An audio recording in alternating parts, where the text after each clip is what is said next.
Hello, good afternoon. Good afternoon, Miss.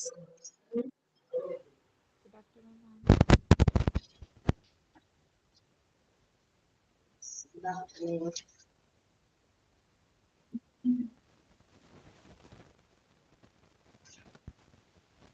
എല്ലാവരും വന്നില്ലല്ലോ. മഴയൊക്കെയാണോ അവിടെയൊക്കെ? മഴയുണ്ടോ? എന്താ?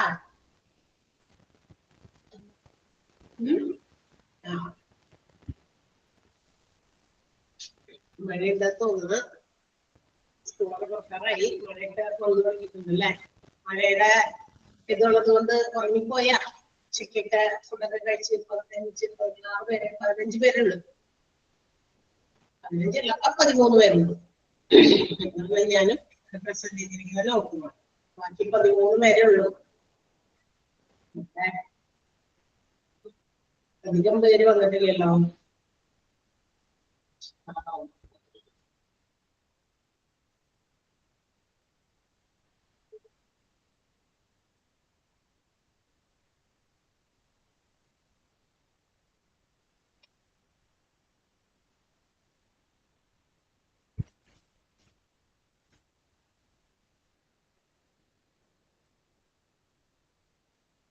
ഓക്കെ, നമുക്ക് ക്ലാസ് തുടങ്ങാം. വരുന്നവരൊക്കെ വരട്ടെ അല്ലേ?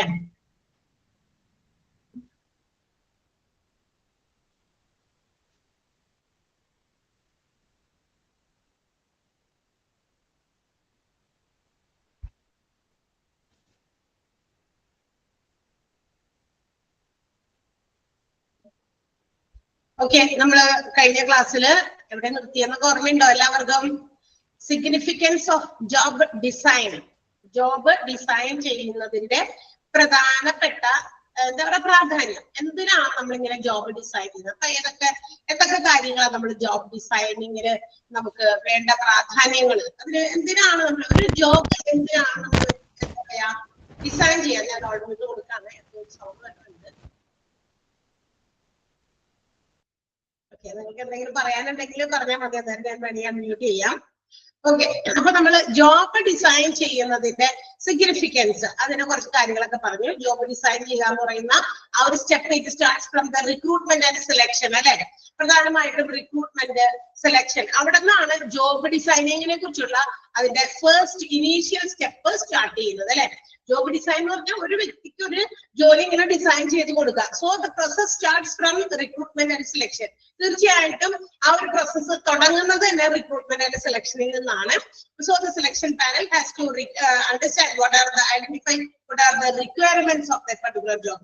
ആ ജോലി അതിന്റെ എന്ത് ജോബിന്റെ റിക്വയർമെന്റ് ആവശ്യം എന്താണ് അതിന് വേണ്ടിയിട്ട് ജോബിന്റെ ആവശ്യം മനസ്സിലാക്കി കഴിഞ്ഞാൽ advertise, make A plan of advertise ചെയ്യുക, അതിന് വേണ്ടിയിട്ട് പ്ലാനിൽ തയ്യാറാക്കുക. Then after the advertisement they have to make some questions for interview വേണ്ടിയിട്ട്. അതായത് ഈ പരസ്യം കണ്ടു കഴിയുമ്പോൾ ആളുകൾ അതിന് വേണ്ടിയിട്ട് അപ്ലൈ ചെയ്യും അല്ലെ? അപ്പൊ അവരിൽ നിന്ന് നമുക്ക് ഇന്റർവ്യൂവിന് വേണ്ടി സെലക്ട് ചെയ്യാൻ വേണ്ടിയിട്ട് അവരെ ഇന്റർവ്യൂവിന് വരാൻ വേണ്ടിയിട്ട് എന്ത് ചെയ്യുന്നു? അവർക്ക് വേണ്ടിയിട്ട് കുറെ ക്വസ്റ്റ്യൻസ് തയ്യാറാക്കുന്നു. And also they have to assess the best applicant for that particular job. ആ ജോബിന് വേണ്ട ബെസ്റ്റ് ആപ്ലിക്കന്റിനെ നമുക്ക് എന്ത് ചെയ്യണം? ഈ ഇന്റർവ്യൂ ചെയ്തവരിൽ നിന്ന് സെലക്ട് ചെയ്യണം അല്ലെ? സോ നമ്മുടെ ജോബ് ഡിസൈനിങ്ങിൽ വരുന്ന ഫസ്റ്റ് പ്രോസസ് ആണ് റിക്രൂട്ട്മെന്റ് ആൻഡ് സെലക്ഷൻ. അതിന്റെ പിന്നാലെ ചുവട് പഠിച്ച് കുറെ കാര്യങ്ങൾ ഈ ജോബ് ഡിസൈനിൽ വരുന്നുണ്ട്. ഇനി അങ്ങനെ നമ്മൾ ആ ഒരു ഇന്റർവ്യൂ പാനൽ എന്താ ജോബിന്റെ റിക്വയർമെന്റ് മനസ്സിലാക്കുന്നു, അതിനുവേണ്ടി അഡ്വർടൈസ് ചെയ്യുന്നു. അഡ്വർടൈസ് ചെയ്ത് കഴിഞ്ഞ ഉടനെ തന്നെ അവർ ഇന്റർവ്യൂവിന് വേണ്ടിയിട്ടുള്ള ക്വസ്റ്റ്യൻസ് പ്രിപ്പയർ ചെയ്യുന്നു. ആ ഇന്റർവ്യൂവിൽ പങ്കെടുക്കുന്നവരിൽ നിന്ന് ബെസ്റ്റ് ആപ്ലിക്കന്റിനെ സെലക്ട് ചെയ്യുന്നു. And also part of job aspirants. അങ്ങനെ ഇന്റർവ്യൂ നടത്തി അല്ലെങ്കിൽ സെലക്ഷൻ നടക്കുമ്പോൾ റിക്രൂട്ട്മെന്റ് ചെയ്യുമ്പോൾ ജോബ് ആസ്പിറൻസ്, അതായത് ജോബ് സീക്കേഴ്സ് ആയിട്ടുള്ള ആളുകളും they have to decide whether they have to apply for that particular job. ആ ഒരു ജോലിക്ക് വേണ്ടിയിട്ട് എന്ത് ചെയ്യണം? ഞാൻ ഇങ്ങനെ അപ്ലൈ ചെയ്യേണ്ടതുണ്ടോ എന്നുള്ള ഡിസിഷനും അവർ എടുക്കണം അല്ലെ? അപ്പൊ ഇതൊക്കെ അവിടെയാണ് വരുന്നത്, മനസ്സിലായോ? എന്നിട്ട് അതിൽ നിന്ന് എന്താ പറയാ അപ്ലൈ ചെയ്യുന്നുണ്ടെങ്കിൽ അതിന്റെ സെലക്ഷൻ പ്രോസസ് വേണ്ടിയിട്ടുള്ള കാര്യങ്ങൾക്ക് തയ്യാറെടുപ്പുകൾ ഒക്കെ നടത്തണം. ഓക്കെ, പിന്നെ നമ്മള് കരിയർ പ്ലാനിങ് ആൻഡ് ഡെവലപ്മെന്റ്, ഇതൊക്കെ നമ്മൾ കഴിഞ്ഞ ക്ലാസ്സിൽ പറഞ്ഞതാണ്. ആണോ? ഓർമ്മയുണ്ടോ പറഞ്ഞത്? എന്നൊക്കെ പറഞ്ഞതാണ്. കരിയർ പ്ലാനിങ് ആൻഡ് ഡെവലപ്മെന്റ് എംപ്ലോയീസിനെ അവരുടെ എന്താ പറയാ ഇൻഫോർമേഷൻസ് ആണ്. Helps the employees to understand the requirements. അതായത് ആ ഒരു ജോലി കിട്ടിക്കഴിയുമ്പോൾ അവർക്ക് മനസ്സിലാകണം എന്താണ് ഈ ജോലിയിലുള്ള എന്റെ പങ്ക്, എന്റെ റോൾ എന്താണ്, and what is the need. ഇനി മാത്രമല്ല ഈ ഓർഗനൈസേഷന്റെ മറ്റ് സ്ഥലത്തൊക്കെ എനിക്ക് എന്ത് റോളുകൾ ഉണ്ട് എന്നൊക്കെ അണ്ടർസ്റ്റാൻഡ് ടു റെക്കഗ്നൈസ്. ആ മനസ്സിലാകണം എന്താണ് എന്റെ റോള്, ഈ ജോലിയിലുള്ള റോൾ എന്താണ്, ആ ഓർഗനൈസേഷന്റെ മറ്റേതെങ്കിലും ഭാഗത്തൊക്കെ എനിക്ക് റോൾ ഉണ്ടോ എന്നുള്ളതൊക്കെ മനസ്സിലാക്കണം. ഇനി ആ ഒരു അതായത് നമ്മൾ തിരഞ്ഞെടുക്കുന്ന ആ ജോലിയിലേക്ക് നമ്മുടെ പങ്കുകളൊക്കെ മനസ്സിലാക്കുക, ഐഡന്റിഫൈ ചെയ്യുക. അതാണ് അടുത്തതിൽ കരിയർ പ്ലാനിങ് ആൻഡ് ഡെവലപ്മെന്റ്. പിന്നെ പെർഫോമൻസ് മാനേജ്മെന്റ് ആണ്. അത് ക്ലിയർ ആയിട്ട് എന്താണ് നമ്മൾ പെർഫോം ചെയ്യേണ്ടത് അത് നമ്മുടെ മാനേജേഴ്സിനെയും അതുപോലെ തന്നെ സ്റ്റാഫിനെയും ഫോർ അണ്ടർസ്റ്റാൻഡിങ്, അതായത് അവരുടെ വർക്ക് പെർഫോമൻസ് അതിനെ അവർ പ്രതീക്ഷിക്കുന്ന എക്സ്പെക്ട് ചെയ്യുന്ന രീതിയിലേക്ക് അതിനെ കറക്റ്റ് ആയിട്ട് ചെയ്യാൻ വേണ്ടിയിട്ട് എന്ത് ചെയ്യുക, അതിന് ക്ലിയർ ആയിട്ട് അവർക്ക് ഡിഫൈൻ ചെയ്ത് കൊടുക്കുക എന്തൊക്കെയാണ് ചെയ്യേണ്ടത് അല്ലെ. അപ്പൊ അവരുടെ കേപ്പബിലിറ്റി, അവരുടെ ഓരോ കാര്യങ്ങളും അവർ പ്രൊഫഷണൽ ആയിട്ട് എങ്ങനെ അവരുടെ താല്പര്യങ്ങൾ മനസ്സിലാക്കി ചെയ്യാൻ പറ്റും എന്നുള്ള കാര്യങ്ങളൊക്കെയാണ് അതിനകത്ത് വരാം. പിന്നെ അവർ ചെയ്യുന്ന ഓരോ ജോലിക്കും അവർക്ക് അർഹിക്കുന്ന റെക്കഗ്നേഷൻ അല്ലെ, അവർക്ക് വേണ്ട ആ ഒരു അംഗീകാരം, അതുപോലെ അവർക്ക് വേണ്ട റിവാർഡുകളും അതൊക്കെ ക്ലിയർ ആയിട്ട് അവരുടെ എക്സ്പെക്ടേഷൻസിൽ കൂടുതലായിട്ട് ഉണ്ടാകുന്ന സ്റ്റാഫിന് അല്ലെങ്കിൽ എംപ്ലോയീസിന് പ്രൊവൈഡ് ചെയ്യും അല്ലെ. നമ്മൾ ഒരു ടാർഗറ്റ് ഫിക്സ് ചെയ്തിട്ട് ആ ഒരു ടാർഗറ്റിന്റെ എബവ് എംപ്ലോയീസ് ആർ ഗിവിംഗ്, അവർ അതിൽ കൂടുതൽ നമ്മൾ പ്രതീക്ഷിക്കുന്നതിൽ കൂടുതൽ തരുന്നുണ്ടെങ്കിൽ തീർച്ചയായിട്ടും അവരെ അംഗീകരിക്കണം. അവർക്ക് അതിന് വേണ്ട എക്സ്ട്രാ പ്രതിഫലം ഉണ്ടെങ്കിൽ ഇറ്റ് ഷുഡ് ബി പ്രൊവൈഡ്. ഇതൊക്കെ ഈ പറയുന്ന ജോബ് ഡിസൈനിങ്ങിൽ വരുന്ന കാര്യമാണ്. അപ്പൊ ജോബ് ഡിസൈനിങ്ങിന്റെ ആ പ്രോസസ്സുകളാണ് അവരിങ്ങനെ കുഞ്ഞു കുഞ്ഞു കാര്യങ്ങളായിട്ട് പറഞ്ഞിരിക്കുന്നത്. ഇനി വർക്ക് ഫോഴ്സിനെ പ്ലാൻ ചെയ്യുക അല്ലെ, അതായത് ഓർഗനൈസേഷന്റെ ഗോൾസ് എന്താ പറയാ അച്ചീവ് ചെയ്യാനായിട്ട് ആവശ്യമുള്ള കേപ്പബിൾ ആയിട്ടുള്ള അവരുടെ ആളുകളെ എന്താ പറയാ ഇൻഡിവിജ്വൽ ആയിട്ട് ഓരോ ആളുകളുടെയും ഗോൾസ് കറക്റ്റ് ആയിട്ട് മനസ്സിലാക്കി കൊടുക്കുക അതെന്താണ് എന്ന്. അതാണ് വർക്ക് ഫോഴ്സിനെ പ്ലാൻ ചെയ്യാന്ന് പറഞ്ഞാൽ ഹ്യൂമൻ റിസോഴ്സുകളുടെ പ്ലാനിങ് ആണ്. അപ്പൊ ഓരോ കാര്യങ്ങൾ അവർക്ക് അലോട്ട് ചെയ്ത് കൊടുക്കുന്നത് അവർ കൃത്യമായി ചെയ്യുന്നുണ്ടോ, അവർക്ക് ഇൻഡിവിജ്വൽ ആയിട്ട് അവർക്കുള്ള ഡ്യൂട്ടീസ് എന്താണ് അത് അവർ ചെയ്യുന്നുണ്ടോ എന്നുള്ളതൊക്കെ. ഈ വർക്ക് അലോക്കേഷൻ ആണ്. ഓരോരുത്തർക്കും അവരവരുടേതായ രീതിയിൽ കൃത്യമായി അവർക്ക് സ്പെഷ്യലൈസ്ഡ് ആയിട്ടുള്ള ജോലികൾ അലോക്കേറ്റ് ചെയ്ത് കൊടുക്കുക. പിന്നെ ഡിസിഷൻ ഇൻ ട്രെയിനിങ് ഇൻവെസ്റ്റ്മെന്റ്, അതായത് എന്താ പറയാ ബെറ്റർ അവർ ഉദ്ദേശിക്കുന്ന ആ ടാർഗറ്റിലേക്ക് എത്താൻ if the organisation has to train each and every employees, അത് ഇൻഡിവിജ്വൽ ആയിട്ടോ അല്ലെങ്കിൽ ഒരു ഗ്രൂപ്പായിട്ടോ അവർക്ക് വേണ്ട ട്രെയിനിങ് ഒക്കെ കൊടുത്ത് അവരുടെ ബെറ്റർ ടാർഗറ്റ് അറ്റൈൻ ചെയ്യാൻ വേണ്ടി അവർ ഉദ്ദേശിക്കുന്ന ടാർഗറ്റിലേക്ക് എത്തിക്കാൻ വേണ്ടിയിട്ട് അതാണ് ഇൻവെസ്റ്റ്മെന്റ് ട്രെയിനിങ് ഇൻവെസ്റ്റ്മെന്റ് എന്ന് പറയുന്നത്. പിന്നെന്താ എൻഷുറിങ് വർക്ക് ഫോഴ്സ് സേഫ്റ്റി, ഇത് പറഞ്ഞതാണോ അലോക്കേഷൻ പ്ലാനിങ് വരെ പറഞ്ഞിട്ടുള്ളൂ എന്നാണ് എനിക്ക് തോന്നുന്നത് അല്ലെ. വർക്ക് ഫോഴ്സ് പ്ലാനിങ് എവിടെ വരെയാണ് പറഞ്ഞു നിർത്തിയെന്നാണ് എനിക്ക് തോന്നുന്നത്. ആണോ നോക്കിയേ? Yes, very good. അപ്പൊ വർക്ക് ഫോഴ്സ് പ്ലാനിങ് എന്ന് പറയുന്നത് ഇൻഡിവിജ്വൽസിന്റെ റോൾസ് ആണ്. അപ്പൊ ഞാൻ ഈ സ്ഥാപനത്തിൽ എന്താണ് ചെയ്യേണ്ടത് അല്ലെ, അത് എന്താ പറയാ ഓർഗനൈസേഷന്റെ നീഡ്സിന് വേണ്ടി നമ്മളത് വർക്ക് ചെയ്യുമ്പോൾ ഇൻഡിവിജ്വൽ ആയിട്ട് ഓൾ ടുഗദർ ആയിട്ട് നമ്മൾ എല്ലാ ടീമായിട്ടൊക്കെ നമ്മൾ പ്രവർത്തിച്ച് ഓർഗനൈസേഷന്റെ എന്താ പറയാ നീഡ്സ് സാറ്റിസ്ഫൈ ചെയ്യുന്ന രീതിയിൽ അങ്ങനെയാണ് നമ്മൾ ഹ്യൂമൻ റിസോഴ്സുകളെ പ്ലാൻ ചെയ്യുന്നത്. ഓരോ ജോലിക്കാരും ഇൻഡിവിജ്വൽ ആയിട്ട് ആൻഡ് ഓൾസോ കളക്റ്റീവ്ലി ഒരുമിച്ചും അവരെങ്ങനെയാണ് ഓർഗനൈസേഷന്റെ കേപ്പബിലിറ്റി നീഡ്സ്, അതിന്റെ ആവശ്യങ്ങൾ അല്ലെങ്കിൽ അതിന്റെ കഴിവുകളൊക്കെ എത്രത്തോളാണെന്ന് മനസ്സിലാക്കി അവരെ പ്ലാൻ ചെയ്യുക. പിന്നെ ആൾക്ക് ഇന്ന ജോലി കൊടുക്കുന്നു, ഇവരെല്ലാവരും കൂടി ഈ ടീമായിട്ട് ചേർന്ന് ഇന്നൊരു കാര്യമാണ് നമുക്ക് നേടിത്തരേണ്ടത്, അങ്ങനെയൊക്കെ ഒരു പ്ലാനിങ് ഉണ്ടായിരിക്കും. അതൊക്കെ ജോബ് ഡിസൈനിന്റെ ഒരു ഭാഗമാണ്. ഇനി വർക്ക് അലോക്കേഷൻ ആണ്. അതായത് വർക്ക് അലോക്കേഷൻ എന്ന് പറയുമ്പോൾ managers has to decide which work is to be given to whom and it should be correctly allocated. ആർക്ക് എന്ത് ജോലി കൊടുക്കണം എന്നുള്ളതൊക്കെ കൃത്യമായിട്ട് മനസ്സിലാക്കി, അതായത് ഒരു ഓർഗനൈസേഷന്റെ ലക്ഷ്യം നേടിയെടുക്കാൻ അതോടൊപ്പം തന്നെ പരമാവധി എന്താ പറയാ ഇപ്പൊ വെറുതെ ആവശ്യമില്ലാത്ത കുറെ ഒരു എന്താ പറയാ കഴിവില്ല അല്ലെങ്കിൽ ആ ജോലി അവരെ കൊണ്ട് ട്രെയിൻ ചെയ്യിപ്പിച്ചാലും ഇത്ര വലിയ കാര്യമായിട്ട് റിസൾട്ട് കിട്ടുന്നില്ല എന്നൊക്കെയാണെങ്കിൽ why should be afford such cost. അവർക്ക് കൂടുതൽ ട്രെയിനിങ്ങിന്റെ ചിലവൊക്കെ വെറുതെ വഹിക്കേണ്ട ആവശ്യമില്ലല്ലോ. അപ്പൊ അങ്ങനെയുള്ള കാര്യങ്ങൾ നേരത്തെ കൂട്ടി തീരുമാനിച്ച് അത് കറക്റ്റ് ആയിട്ട് ഓരോരുത്തർക്കും നിനക്കറിയില്ല ഈ ജോലി, പക്ഷെ നീ അത് മനസ്സിലാക്കി ചെയ്ത് പഠിച്ചിട്ട് പോയാൽ മതി എന്നൊന്നും പറഞ്ഞു നിൽക്കാൻ ഓർഗനൈസേഷന് സമയമില്ല. ബിക്കോസ് നമ്മുടെ ലക്ഷ്യം ഓർഗനൈസേഷന്റെ ഏത് ബിസിനസ്സുകാരുടെ ലക്ഷ്യം എന്താ? Maximum profit within less time അല്ലെ, വളരെ ചുരുങ്ങിയ സമയം കൊണ്ട് പരമാവധി ലാഭം ഉണ്ടാക്കുക. അതാണ് ഏത് ബിസിനസ്സുകാരുടെ ലക്ഷ്യം. ഏതെങ്കിലും കാലത്ത് ഞാൻ ഉദ്ദേശിക്കുന്ന ലാഭം കിട്ടിയാൽ മതി എന്നാണോ? ഒരു 10 വർഷം കഴിയുമ്പോ ഞാൻ ഇത്രയാണ് എന്റെ ബിസിനസ് ചെയ്യുന്ന ഒരു ലാഭം പ്രതീക്ഷിക്കുന്നത്, അല്ലെ 1 കോടി രൂപ, അതെനിക്കൊരു 10 ലക്ഷം 10 വർഷം കഴിഞ്ഞിട്ട് കിട്ടിയാൽ മതി. അങ്ങനെയല്ല, വിതിൻ ലെസ് ടൈം, കുറച്ച് സമയം കൊണ്ട് maximum profit. That is the aim. അതാണ് അവരുടെ എയിം. അപ്പൊ ആ എയിം നേടിയെടുക്കേണ്ടി വരുമ്പോ ചില അനാവശ്യ ചെലവുകൾ, ഇപ്പൊ ചിലപ്പോ പല അറിയില്ലാത്ത കുറെ ആളുകളെ കൊണ്ടുവന്നിട്ട് അതിന് ട്രെയിനിങ് കൊടുത്ത് ട്രെയിനിങ്ങിന് വേണ്ടി ചെലവാക്കുന്ന തുക, പക്ഷെങ്കിലും ട്രെയിനിങ്ങിലൂടെയും പ്രോപ്പർ റിസൾട്ട് നമുക്ക് കിട്ടുന്നില്ല. So why should we spend? അതിനു വേണ്ടിയിട്ട് നമ്മൾ എന്തിനു സ്പെൻഡ് ചെയ്യണം? ഓക്കെ, അപ്പൊ കറക്റ്റ് ആയിട്ടുള്ള അലോക്കേഷൻ, കൃത്യമായിട്ട് അത് വർക്കുകൾ എല്ലാവർക്കും അലോക്കേറ്റ് ചെയ്യുന്നുണ്ട്. So that the organisation can achieve it's goal. അതുകൊണ്ട് എന്ത് ചെയ്യാൻ പറ്റും? ഓർഗനൈസേഷൻ എത്രയും പെട്ടെന്ന് അവർ ഉദ്ദേശിക്കുന്ന ലക്ഷ്യത്തിൽ എത്താൻ പറ്റും. അതിനെയാണ് വർക്ക് അലോക്കേഷൻ പ്ലാനിങ് എന്ന് വിളിക്കുക. ഇത് ഓരോന്നും ഇമ്പോർട്ടന്റ് ആണ് കേട്ടോ. ആ എക്സ്പ്ലനേഷൻസ് ഓരോന്നും. Managers can make sure that work relates to the organisations for business. ഓർഗനൈസേഷന്റേതാണ് ഓരോ ലക്ഷ്യങ്ങളും, ബിസിനസ്സിൽ നടക്കുന്ന ഓരോ കാര്യങ്ങളും അത് മാനേജേഴ്സ് ഉറപ്പുവരുത്തണം. അതിനു വേണ്ടിയിട്ട് കറക്റ്റ്ലി ആ ജോലികൾ അലോക്കേറ്റ് ചെയ്യുന്നത്. അതാണ് അതിന്റെ അർത്ഥം. ക്ലിയർ ആണോ വർക്ക് അലോക്കേഷൻ പ്ലാനിങ്? ക്ലിയർ ആയോ? ആണെങ്കിലാണെന്ന് പറയാം, അല്ലെങ്കിൽ അല്ല എന്ന് പറയാം. Yes, very good. ഓക്കെ, അടുത്തത് ഡിസിഷൻസ് ഓൺ ട്രെയിനിങ് ഇൻവെസ്റ്റ്മെന്റ് ആണ്. നോക്കുക, എന്താ നമ്മൾ നേരത്തെ പറഞ്ഞതുപോലെ ഞാൻ പറഞ്ഞു പോയിരുന്നു പെട്ടെന്ന്. അപ്പൊ ടാർഗറ്റ് ചെയ്തിരിക്കുന്നു, നമുക്കൊരു ടാർഗറ്റ് ഉണ്ട്, ഇന്ന കാര്യമാണ്, ഇന്നതിലേക്കാണ് നമ്മൾ എത്തേണ്ടത്. സോ അതിന് വേണ്ടിയിട്ട് ആ ടാർഗറ്റിലേക്ക് റീച്ച് ചെയ്യാൻ വേണ്ടി it should be provided proper training. Organisation individual ആയിട്ടും അതുപോലെ മൊത്തത്തിലും ആളുകൾക്ക് കൊടുക്കേണ്ട ട്രെയിനിങ്. ഇപ്പൊ എന്താ പറയാ, നമ്മൾ ഇന്നതാണ് ഉദ്ദേശിക്കുന്നത്, നമ്മുടെ ഈ ബിസിനസ് കൊണ്ട് ഞാൻ ഇന്ന നേട്ടമാണ് ഉദ്ദേശിക്കുന്നത് എന്ന് കമ്മ്യൂണിക്കേറ്റ് ചെയ്യേണ്ടതാണെങ്കിൽ അത് കമ്മ്യൂണിക്കേറ്റ് ചെയ്യാം. ഞാൻ അതിൽ നിന്ന്, നിങ്ങളിൽ നിന്ന് ഈ ഒരു ടാർഗറ്റ് ആണ് എയിം ചെയ്യുന്നത് എന്ന് വിചാരിച്ചിട്ടുണ്ടെങ്കിൽ അത് അവരോട് കമ്മ്യൂണിക്കേറ്റ് ചെയ്യുക. സോ ദാറ്റ് അങ്ങനെ ചെയ്താലാണ് എന്താണ് എന്നിൽ നിന്നും ഓർഗനൈസേഷൻ പ്രതീക്ഷിക്കുന്നത്. So whether I am able to do it, അതെനിക്ക് എത്തിക്കാൻ പറ്റുന്നുണ്ടോ എന്നുള്ളത് ഓരോ ജോലിക്കാരനും എംപ്ലോയിക്കും മനസ്സിലാക്കാൻ പറ്റുള്ളൂ. ഓക്കെ, സോ അത് കറക്റ്റ് ആയിട്ട് അവർക്ക് കൊടുക്കുക. അതൊരു ഇൻവെസ്റ്റ്മെന്റ് ആണ്. ട്രെയിനിങ് എന്ന് പറയുന്നത് ഒരു ഇൻവെസ്റ്റ്മെന്റ് ആണ്. കാരണം എന്താ, ഇപ്പൊ പുതിയ മാറ്റങ്ങൾക്ക് എന്താ പറയാ, നമ്മള് മാറ്റങ്ങൾക്ക് വിധേയമായിട്ട് ആളുകളെ, നിലവിലുള്ള എംപ്ലോയീസിനെ തന്നെ അത് മനസ്സിലാക്കി കൊടുക്കും, പരിശീലിപ്പിക്കും. ഇപ്പൊ ഞാൻ അതിന്റെ ഉദാഹരണമൊക്കെ കഴിഞ്ഞ ക്ലാസ്സുകളിൽ പറഞ്ഞിട്ടുണ്ടായിരിക്കും.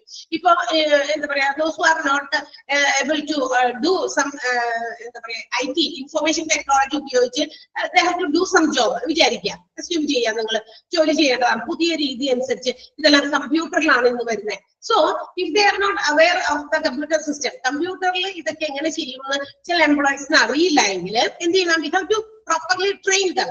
അത് ഉപയോഗിക്കാൻ, അത് ഹാൻഡിൽ ചെയ്യാൻ അവരെ ട്രെയിൻ ചെയ്യണം. അപ്പൊ ട്രെയിനിങ്ങിന് കുറച്ച് അധിക ചെലവൊക്കെ വരും അല്ലെ. ഇപ്പൊ 2-3 ദിവസമൊക്കെ ക്ലാസ് കൊടുക്കേണ്ടി വരും. ആ ക്ലാസ് കൊടുക്കുന്ന സമയം കൊണ്ട് മറ്റവരിൽ നിന്ന് കിട്ടുന്ന ഔട്ട്പുട്ട് എന്ന് വെച്ചാൽ അവർ ജോലി ചെയ്യുന്നില്ല, കാരണം അവർക്ക് ഇവിടെ ട്രെയിനിങ് കൊടുത്തോണ്ടിരിക്കുക. അപ്പൊ ആ ഒരു റിസൾട്ട് അവിടെ കുറയും. അങ്ങനെ കുറെ ചെലവ് പോകുന്നുണ്ട്. ഓക്കെ, അപ്പൊ ഇതൊക്കെ നമ്മൾ കൺസിഡർ ചെയ്യുമ്പോൾ എന്തിനാണ് നമ്മളുടെ ഓർഗനൈസേഷനെ നമുക്ക് നല്ല രീതിയിൽ ഡെവലപ്ഡ് ആക്കാൻ വേണ്ടിയിട്ട് ഈ ഒരു ട്രെയിനിങ് കൊടുക്കുന്നത്. സോ അതൊരു ഇൻവെസ്റ്റ്മെന്റ് ആണ് ശരിക്കും.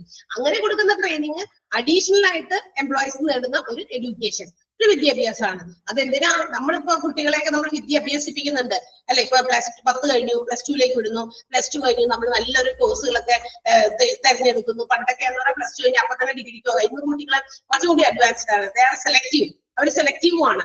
അവര് പ്രൊഫഷണൽ കോഴ്സുകളിലേക്ക് തിരിയുന്നു അല്ലെ. ഡിഗ്രി ഒക്കെ 4 വർഷം പഠിച്ചിട്ട് എന്താണ് 4 വർഷം വെറുതെ പോകുന്നു, അല്ലെങ്കിൽ അതിന് നമുക്ക് ഡിഗ്രി വേണം, ഒരു ഡിഗ്രി കയ്യിലുള്ളത് നല്ലതാണെന്നൊക്കെ നമ്മൾ പറയും. പക്ഷേ അവരുദ്ദേശിക്കുന്നത് അങ്ങനെയല്ല. അവർക്കൊരു ഇൻകം ബേസ്ഡ് ആയിട്ടുള്ള കാര്യങ്ങൾ ചെയ്യണമെന്നുണ്ടെങ്കിൽ ഈ 4 വർഷം കഴിഞ്ഞു പിന്നെ നമ്മൾ അത് ബന്ധപ്പെടുത്തി ഏതെങ്കിലും പ്രൊഫഷണൽ കോഴ്സ് പഠിച്ചാലേ നമുക്ക് എന്താ പറയാ എവിടെയെങ്കിലും ജോലിക്ക് കയറാൻ പറ്റുള്ളൂ. അങ്ങനെയൊക്കെ ഉണ്ട് അല്ലെ. ഇപ്പൊ BCom ഒക്കെ പഠിക്കുന്നവരൊക്കെ ആണെങ്കിൽ അങ്ങനെ. അതല്ലാതെ നഴ്സിംഗ് +2 സയൻസ് എടുത്ത് കഴിഞ്ഞാൽ വേഗം നഴ്സിംഗിന് പോകാം അല്ലെ. 3-4 വർഷം കൊണ്ട് പഠിച്ച് പുറത്തിറങ്ങി കഴിഞ്ഞാൽ they can get any job at ഹോസ്പിറ്റൽസിൽ എന്തായാലും ജോലി കിട്ടും, അത് ഉറപ്പാണ്. അതുകൊണ്ടാണ് മിക്ക കുട്ടികളും +2 സയൻസ് ഒക്കെ എടുത്ത് എന്താ പറയാ നഴ്സിംഗിനൊക്കെ പോകുന്നത്. അതേസമയം മറ്റേതെങ്കിലും BA അതുപോലെ തന്നെ BCom ഒക്കെ എടുക്കുകയാണെങ്കിൽ +2 കഴിഞ്ഞിട്ട് നമ്മളുടെ കൊമേഴ്സ് ഒക്കെ എടുക്കുന്നവർക്ക് അവർക്ക് വേറൊരു ഓപ്ഷൻ ഇല്ല. ഇത് BCom എടുത്തു കഴിഞ്ഞാൽ പിന്നെ അത് കഴിഞ്ഞിട്ട് പിന്നെ നമ്മൾ ഏതെങ്കിലും പ്രൊഫഷണൽ കോഴ്സുകൾ, കോച്ചിങ് ക്ലാസ്സസോ അല്ലെങ്കിൽ BBAയോ MBAയോ അങ്ങനെയൊക്കെയുള്ള കോഴ്സുകളിലേക്ക് പോകേണ്ടി വരും അല്ലെ. അപ്പൊ അങ്ങനെ കുറെ സമയം അവരുടെ വേസ്റ്റ് ആവുകയാണ്. കുട്ടികൾ സെലക്റ്റീവ് ആയിട്ട് അവർക്കറിയാം ഇന്നതാണ്. അപ്പൊ ഇത് നമ്മൾ എന്തിനായി വിദ്യാഭ്യാസം ഇങ്ങനെ കുട്ടികൾക്ക് കൊടുക്കുന്നത്? It's an investment. തീർച്ചയായിട്ടും അതൊരു നിക്ഷേപമാണ്.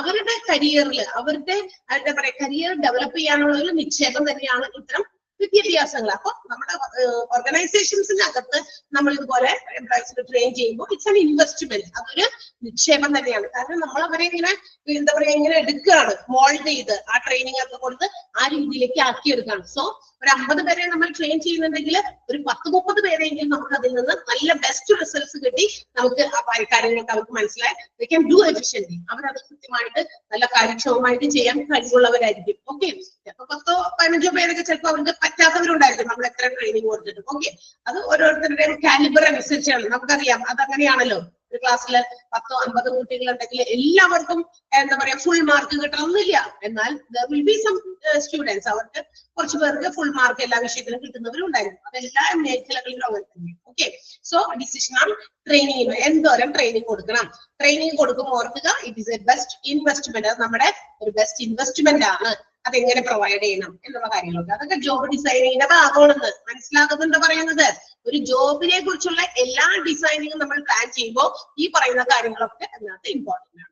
Then ensuring workforce safety, whatever or wherever they are doing, employees ഏതൊക്കെ മേഖലകളിൽ എന്തൊക്കെ ജോലികൾ ചെയ്യുന്നുണ്ടോ they have to identify the threatening conditions. ചിലപ്പോൾ അവരുടെ ജോലി സമയത്ത് അവർക്കുണ്ടാകുന്ന ചില അപകടങ്ങൾ, ഡേഞ്ചറസ് സിറ്റുവേഷൻസ്. നമുക്കറിയാം ചില ജോലികളൊക്കെ കുറച്ച് ഡേഞ്ചറസ് ആയത് അത് വർക്കേഴ്സ് ആണ് കൂടുതലും. നമുക്കറിയാലോ, നമ്മൾ ചെറിയൊരു ഉദാഹരണം പറഞ്ഞാൽ ഈ കല്ലുമടയിലൊക്കെ ആളുകൾ ഒരുപാട് എംപ്ലോയീസ് ജോലി ചെയ്യുന്നുണ്ട്. ഇതൊക്കെ ആ ഒരു എന്താ പറയാ ഇങ്ങനെയുള്ള സ്ഥലത്തൊക്കെ ജോലി ചെയ്യാനായിട്ട് ഒരുപാട് വലിയ സ്ഥലങ്ങളൊക്കെ ചില ആളുകൾ ഇങ്ങനെ കോൺട്രാക്ട് ബേസിലൊക്കെ എടുക്കും. അതിനകത്ത് കുറിച്ച് കല്ലെടുക്കുന്നതും പൊട്ടിക്കലും ഒക്കെ അതിനകത്തൊക്കെ ഡേഞ്ചർ ആയിട്ടുള്ള ഫാക്ടേഴ്സ് കൂടുതലാണ്. ബിക്കോസ് ഇത് എപ്പോൾ ലാൻഡ് സ്ലൈഡും മറ്റു കാര്യത്തെ പോലെ എപ്പോൾ ഇടിഞ്ഞു വീഴുന്നു പറയാൻ പറ്റില്ല. ഉണ്ടോ, പറയാൻ പറ്റുമോ നമുക്ക്? പറഞ്ഞ നിങ്ങൾക്ക് ഉറങ്ങരുത് പ്ലീസ്. ഇൻട്രസ്റ്റിംഗ് ആയിട്ടുള്ള കാര്യങ്ങളാ ഇതൊക്കെ. എംപ്ലോയീസിനെ നമ്മളും ഒരു സ്ഥാപനത്തിൽ ജോലി ചെയ്യാനായിട്ട് വേണ്ടിയിട്ടാണ് ഇതൊക്കെ പഠിക്കുന്നത് അല്ലെ. അപ്പൊ തീർച്ചയായിട്ടും ഇതൊക്കെ നമ്മൾ അറിഞ്ഞില്ല. അപ്പൊ വർക്കിംഗ് കണ്ടീഷൻസിൽ ഉണ്ടാകാവുന്ന ചില ത്രെട്ടനിങ് ആയിട്ടുള്ള ചില ഫാക്ടേഴ്സ്, അതുപോലെ തന്നെ നമ്മൾ ജോലി ചെയ്യുന്ന സിറ്റുവേഷൻ ആണ് ഹെൽത്തി ആകുക. അൺഫേവറബിൾ എൻവയോൺമെന്റ് എന്ന് പറഞ്ഞാൽ എന്താ, നമ്മൾ ജോലിക്ക് വരുന്നു, ആ ജോലി സ്ഥലത്ത് നമുക്ക് നമ്മളുടേതായ ചില പ്രൈവറ്റ് കാര്യങ്ങൾ, പ്രൈവറ്റ് എന്ന് പറയുമ്പോൾ ചിലപ്പോൾ ഒന്ന് ടോയ്ലറ്റ് യൂസ് ചെയ്യണം, നമുക്ക് കയ്യിൽ മുഖമൊക്കെ കഴുകണം, ആവശ്യത്തിന് വെള്ളമില്ല, ടോയ്ലറ്റ് ഫെസിലിറ്റി മര്യാദയ്ക്കില്ല. സോ ഇതൊക്കെ അൺഫേവറബിൾ ആയിട്ടുള്ള സിറ്റുവേഷൻസ് എൻവയോൺമെന്റ് ആണ് ഒരു ഓർഗനൈസേഷനെ സംബന്ധിച്ച്. അങ്ങനെയുള്ള കാര്യങ്ങൾ, അതുപോലെ തന്നെ അൺസേഫ്, ഒരു സെക്യൂരിറ്റി ഇല്ല. ഞാൻ ഇങ്ങനെ ഇത്രയും കഠിനമായ അല്ലെങ്കിൽ ഇത്രയും റിസ്ക് ഫാക്ടറുള്ള ജോലി ചെയ്യുന്നുണ്ട്, but my life is not secure. എന്റെ ലൈഫിന് ഒരു സെക്യൂരിറ്റിയും ഇല്ല അല്ലെ. ഇപ്പൊ ഇലക്ട്രിസിറ്റിയുമായിട്ട് ബന്ധപ്പെട്ട് ചെയ്യുന്ന ജോലികൾ, ഷോക്കുകളൊക്കെ എടുക്കാനായിട്ട് എളുപ്പം സാധിക്കുന്ന കാര്യമാണ്. പക്ഷെ അതിന് വേണ്ടിയിട്ട് നമ്മൾക്ക് എടുക്കേണ്ട ചില പ്രിക്വേഷൻസ്, സേഫ്റ്റി മെഷേഴ്സ്, ഇതൊക്കെ എന്താണ് should be addressed to the employees. ഇതൊക്കെ അവർക്ക് കൃത്യമായിട്ട് ഇൻഫോർമേഷൻസ് ആയിട്ട് പ്രൊവൈഡ് ചെയ്യണം. അതും വർക്ക് ഡിസൈനിന്റെ ഭാഗമാണ്. ഇന്ന ജോലിയാണ് കേട്ടോ, ഈ ജോലിയിൽ ഇത്ര അപകട സാധ്യതകളുണ്ട് അല്ലെ, ഇതിനകത്ത് അങ്ങനത്തെ ഒരു അപകട സ്വഭാവമുള്ള ഒരു ജോലിയാണ് എന്നിട്ട് ഇതെല്ലാം ഇൻഫോർമേറ്റീവ് ആയിട്ട് അവർക്ക് പറഞ്ഞു കൊടുത്തിട്ട് and still if they are ready to work, അതൊക്കെ പറഞ്ഞ് ഡിസ്ക്ലോസ് ചെയ്തിട്ടും അവരത് ജോലി ചെയ്യാനായിട്ട് താല്പര്യം കാണിക്കുന്നു. പക്ഷെ ഇതൊക്കെ കൊടുക്കുമ്പോഴും അവരുടെ ജീവന് എന്താ പറയാ ഭീഷണിയാകുന്ന ചില കാര്യങ്ങൾക്ക് ചില തട അല്ലെ പ്രിക്കോഷൻ, അതും കൂടി ഒക്കെ ഇൻഫോർമേറ്റീവ് ആയിട്ട് പറഞ്ഞ് മനസ്സിലാക്കി കൊടുക്കണം. സോ അങ്ങനെ വരുമ്പോ ഒരു റിക്കവറി പ്ലാൻ, റിക്കവറി പ്ലാൻ, ആ അപകടത്തിൽ നിന്നൊക്കെ നമുക്ക് എങ്ങനെ റിക്കവർ ചെയ്യാം, എന്താണ് നമുക്ക് അതിനെടുക്കാൻ പറ്റുന്ന precautions, all these should be disclosed to the employees. ഇതൊക്കെ എംപ്ലോയീസിന് ഡിസ്ക്ലോസ് ചെയ്ത് കൊടുക്കുക. That is called ensuring workforce safety. ഇതിനെയാണ് നമ്മൾ എന്താ പറയുക, എംപ്ലോയീസിന്റെ സേഫ്റ്റി ഉറപ്പാക്കുക എന്നുള്ളതാണ്. അതും ജോബ് ഡിസൈനിന്റെ ഭാഗമാണ്. പിന്നെ എന്താണ് ലാസ്റ്റ് എന്താ പറയുന്നത്, work force equity and diversity ആണ്. എന്ന് വെച്ചാൽ ഇപ്പൊ നമ്മള് വർക്ക് ഫോഴ്സിന്റെ ഇടയിൽ ഒരു ഇക്വിറ്റി എന്താ, തുല്യത അല്ലെ.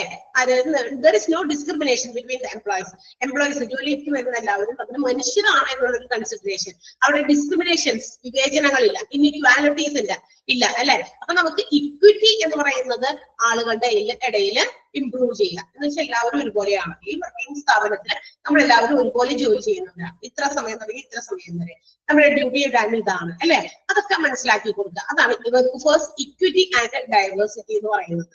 ഓക്കെ, ഇതെല്ലാം കൃത്യമായിട്ട് ഡിസൈൻ ചെയ്യുന്നു. അതിനെയാണ് നമ്മൾ ജോബ് ഡിസൈൻ എന്ന് വിളിക്കുക. ക്ലിയർ ആയോ? 10 പോയിന്റും എന്താണെന്ന് നമ്മൾ അറിഞ്ഞിരിക്കണം. അതിന്റെ വേർഡ്സ് നിങ്ങൾ കണക്ട് ചെയ്ത് തന്നെ പഠിക്കാം. ഇപ്പൊ അതിൽ പറഞ്ഞ ഡിസിഷൻ ഓൺ ട്രെയിനിങ് ഇൻവെസ്റ്റ്മെന്റ്. അപ്പൊ ട്രെയിനിങ് എന്ന് പറയുന്നത് ഒരു ബെറ്റർ ഇൻവെസ്റ്റ്മെന്റ് ആണ്. ടാർഗറ്റ് ചെയ്തിരിക്കുന്ന ആ ഒരു ലക്ഷ്യത്തിലേക്ക് നമുക്ക് എത്താനുള്ള ഒരു നിക്ഷേപമാണ് ട്രെയിനിങ് എന്ന് പറയുന്നത്. ഇക്വിറ്റി എന്ന് പറയുന്നതിൽ ആ വർക്ക് ഫോഴ്സ് ഇക്വിറ്റി തന്നെ അവര് പോയിന്റിനകത്ത് എടുത്ത് പറയുന്നുണ്ട്. അപ്പൊ സോ കണക്ട് ചെയ്ത് ഓരോ വേർഡിനും ഒരു ഇത് പഠിക്കുക കേട്ടോ. മനസ്സിലായോ? അപ്പൊ തന്നെ ജോബ് ഡിസൈനിന്റെ പ്രോസസ്സിനകത്ത് വരുന്ന കാര്യങ്ങളാണ് പറയുന്നത്. എന്തൊക്കെ കാര്യങ്ങളാണ് ജോബ് ഡിസൈനിൽ വരുന്നത്? യെസ്, ഐ തിങ്ക് മനസ്സിലായിട്ടുണ്ടാകും. അടുത്ത ഭാഗത്തേക്ക് നമുക്ക് പോകാം. Approaches of job design. ഇനി ഈ സമീപനങ്ങളാണ് ജോബ് ഡിസൈനിനെ സംബന്ധിക്കുന്ന ചില അപ്രോച്ചസ്, ചില എന്താ പറയുക സമീപനങ്ങൾ. ജോബ് ഡിസൈൻ ചെയ്യുമ്പോൾ നമുക്ക് വേണ്ട ചില കാര്യങ്ങളാണ്. എന്തൊക്കെയാണ്? ഒന്ന്, വർക്ക് സിംപ്ലിഫിക്കേഷൻ ആണ്. എന്താ വർക്ക് സിംപ്ലിഫൈ ചെയ്യാന്ന് പറഞ്ഞാൽ എന്താ? ലഘൂകരിക്കുക. That means the large task or the large job is divided into simple tasks. ഒരു വലിയ ജോലി, ആ ജോലിനെ കുഞ്ഞു കുഞ്ഞു ടാസ്കുകളായിട്ട് എന്ത് ചെയ്യുന്നു? ഡിവൈഡ് ചെയ്ത് കൊടുക്കുന്നു. And while doing these simple tasks repeatedly, നമ്മൾ ആ കുഞ്ഞു കുഞ്ഞു ടാസ്കുകൾ എന്ത് ചെയ്യുന്നു? നമ്മൾ റിപ്പീറ്റഡ് ആയിട്ട് ചെയ്യുന്നു. That will increase the efficiency of the employees. അങ്ങനെ വരുന്നത് പറ്റും എംപ്ലോയീസിന്റെ എഫിഷ്യൻസി വർദ്ധിക്കും അല്ലെ? ഇപ്പൊ എന്താ പറയാ, ഇപ്പൊ ഒരു പ്രോഡക്റ്റ് ഉണ്ടാക്കുന്ന ഒരു കാര്യമാണ് വിചാരിക്കുക. ഒരു എന്തെങ്കിലും ഉൽപ്പാദിപ്പിക്കുന്നു. അപ്പൊ അതിന്റെ എന്താ പറയാ ഇന്ന കാര്യങ്ങൾ ഇപ്പൊ വേണ്ട പ്രോഡക്റ്റ് പോട്ടെ, നമ്മളിപ്പോ ഇവിടെ ക്ലാസ് എടുത്തുകൊണ്ടിരിക്കുകയാണ് അല്ലെ? ഞാനിപ്പോ നിങ്ങൾക്ക് HRM-ന്റെ ക്ലാസ് എടുത്തുകൊണ്ടിരിക്കുകയാണ്. HRM-ന്റെ ക്ലാസ് പഠിപ്പിക്കുന്നു. HRM-നെ കുറിച്ചിട്ടുള്ള കാര്യങ്ങളൊക്കെ പറയാം, ഹ്യൂമൻ റിസോഴ്സ് മാനേജ്മെന്റ്, അതുമായി ബന്ധപ്പെട്ടുള്ള കാര്യങ്ങൾ നമ്മൾ പഠിപ്പിക്കുന്നത്.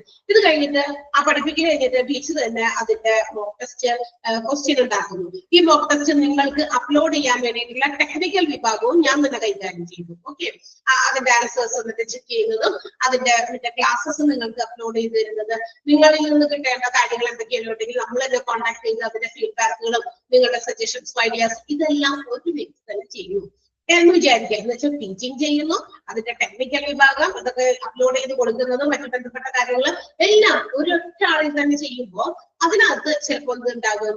എഫിഷ്യൻസി കുറയാം. കാരണം ഒരാൾ തന്നെ ഇരുന്നത് പല പല കാര്യങ്ങൾ ചെയ്തുകൊണ്ടിരിക്കുകയാണല്ലോ. അങ്ങനെ വരുമ്പോൾ എഫിഷ്യൻസിയിൽ കുറവ് വരാം. ചിലപ്പോ എനിക്ക് കഴിവ് ഏത് കാര്യത്തിലാണോ അത് ചെയ്യുമ്പോഴാണ് ഞാൻ അതിൽ എഫിഷ്യന്റ് ആകുന്നത്. ഞാൻ ടീച്ചിങ് ആണ്, സോ ഞാൻ പഠിപ്പിക്കുന്നത് മാത്രമേ ഉള്ളൂ. ബാക്കി കാര്യങ്ങളൊക്കെ നമ്മുടെ ടെക്നിക്കൽ വിഭാഗമാണ്. നിങ്ങളുടെ കയ്യിലേക്ക് നിങ്ങളുടെ നോട്ട്സ്, അതുപോലെ ക്വസ്റ്റ്യൻസ്, മോക്ക് ടെസ്റ്റിന്റെ ക്വസ്റ്റ്യൻസ്, അങ്ങനെയുള്ള കാര്യങ്ങളൊക്കെ ചെയ്യുന്നത് അവരാണ്. So they are doing only that duty. അവർ നിങ്ങൾക്ക് അത് സെൻഡ് ചെയ്യുന്നു, നിങ്ങളുടെ ക്ലാസ് റൂമിലേക്ക് അത് അപ്ലോഡ് ചെയ്ത് തരുന്നു. അവരതാ ചെയ്യുന്നത്, അവർക്കൊന്നും പഠിപ്പിക്കുന്നില്ല. So if you are doing some task, simple task repeatedly, കുഞ്ഞു ഇതുപോലെയുള്ള ടാസ്കുകൾ ഞാൻ റിപ്പീറ്റഡ് ആയിട്ട് ചെയ്യുമ്പോൾ I will become maximum efficient in that particular field അല്ലെ? ആ ഒരു കാര്യത്തിൽ ഞാൻ എന്താകും? സ്പെഷ്യലൈസ്ഡ് ആകും, അല്ലെങ്കിൽ എനിക്ക് അതിൽ കൂടുതൽ മാക്സിമം എഫിഷ്യൻസി കിട്ടും. ഒരു കുഞ്ഞു ജോലികളായിട്ട് എന്ത് ചെയ്യുക? വലിയ ജോലിയെ കുഞ്ഞു ഡിവിഷൻസ് ആയിട്ട് പ്രൊവൈഡ് ചെയ്ത് അത് റിപ്പീറ്റഡ് ആയിട്ട് ചെയ്യിപ്പിക്കുക, മാക്സിമം എഫിഷ്യൻസി ആക്കുക. ആരെ എംപ്ലോയീസിനെ. അതാണ് ഒന്നാമത്തെ ജോബ് ഡിസൈനിന്റെ ആദ്യത്തെ സമീപനം. അതാണ്. അടുത്തത് ജോബ് എൻലാർജ്മെന്റ് ആണ്. എന്താണ്? അതായത് the process of expanding job duties. ജോബിന്റെ ഉത്തരവാദിത്തങ്ങൾ. ഒരാൾക്ക് ഒരു ജോലി കൊടുത്തു കഴിയുമ്പോൾ അതിന് കുറെ ഉത്തരവാദിത്തങ്ങളുണ്ട്, അത് എക്സ്പാൻഡ് ചെയ്യുക എന്ന് വെച്ചാൽ വർദ്ധിപ്പിക്കുക. കുറച്ചുകൂടി നേരത്തെയുള്ള ഉത്തരവാദിത്തങ്ങളിൽ നിന്നും കുറച്ചുകൂടി കൂടുതൽ ഉത്തരവാദിത്തങ്ങൾ കൊടുക്കുക. Job enlargement. Okay, teachers teach ചെയ്യുന്നു, പഠിപ്പിക്കുന്നു.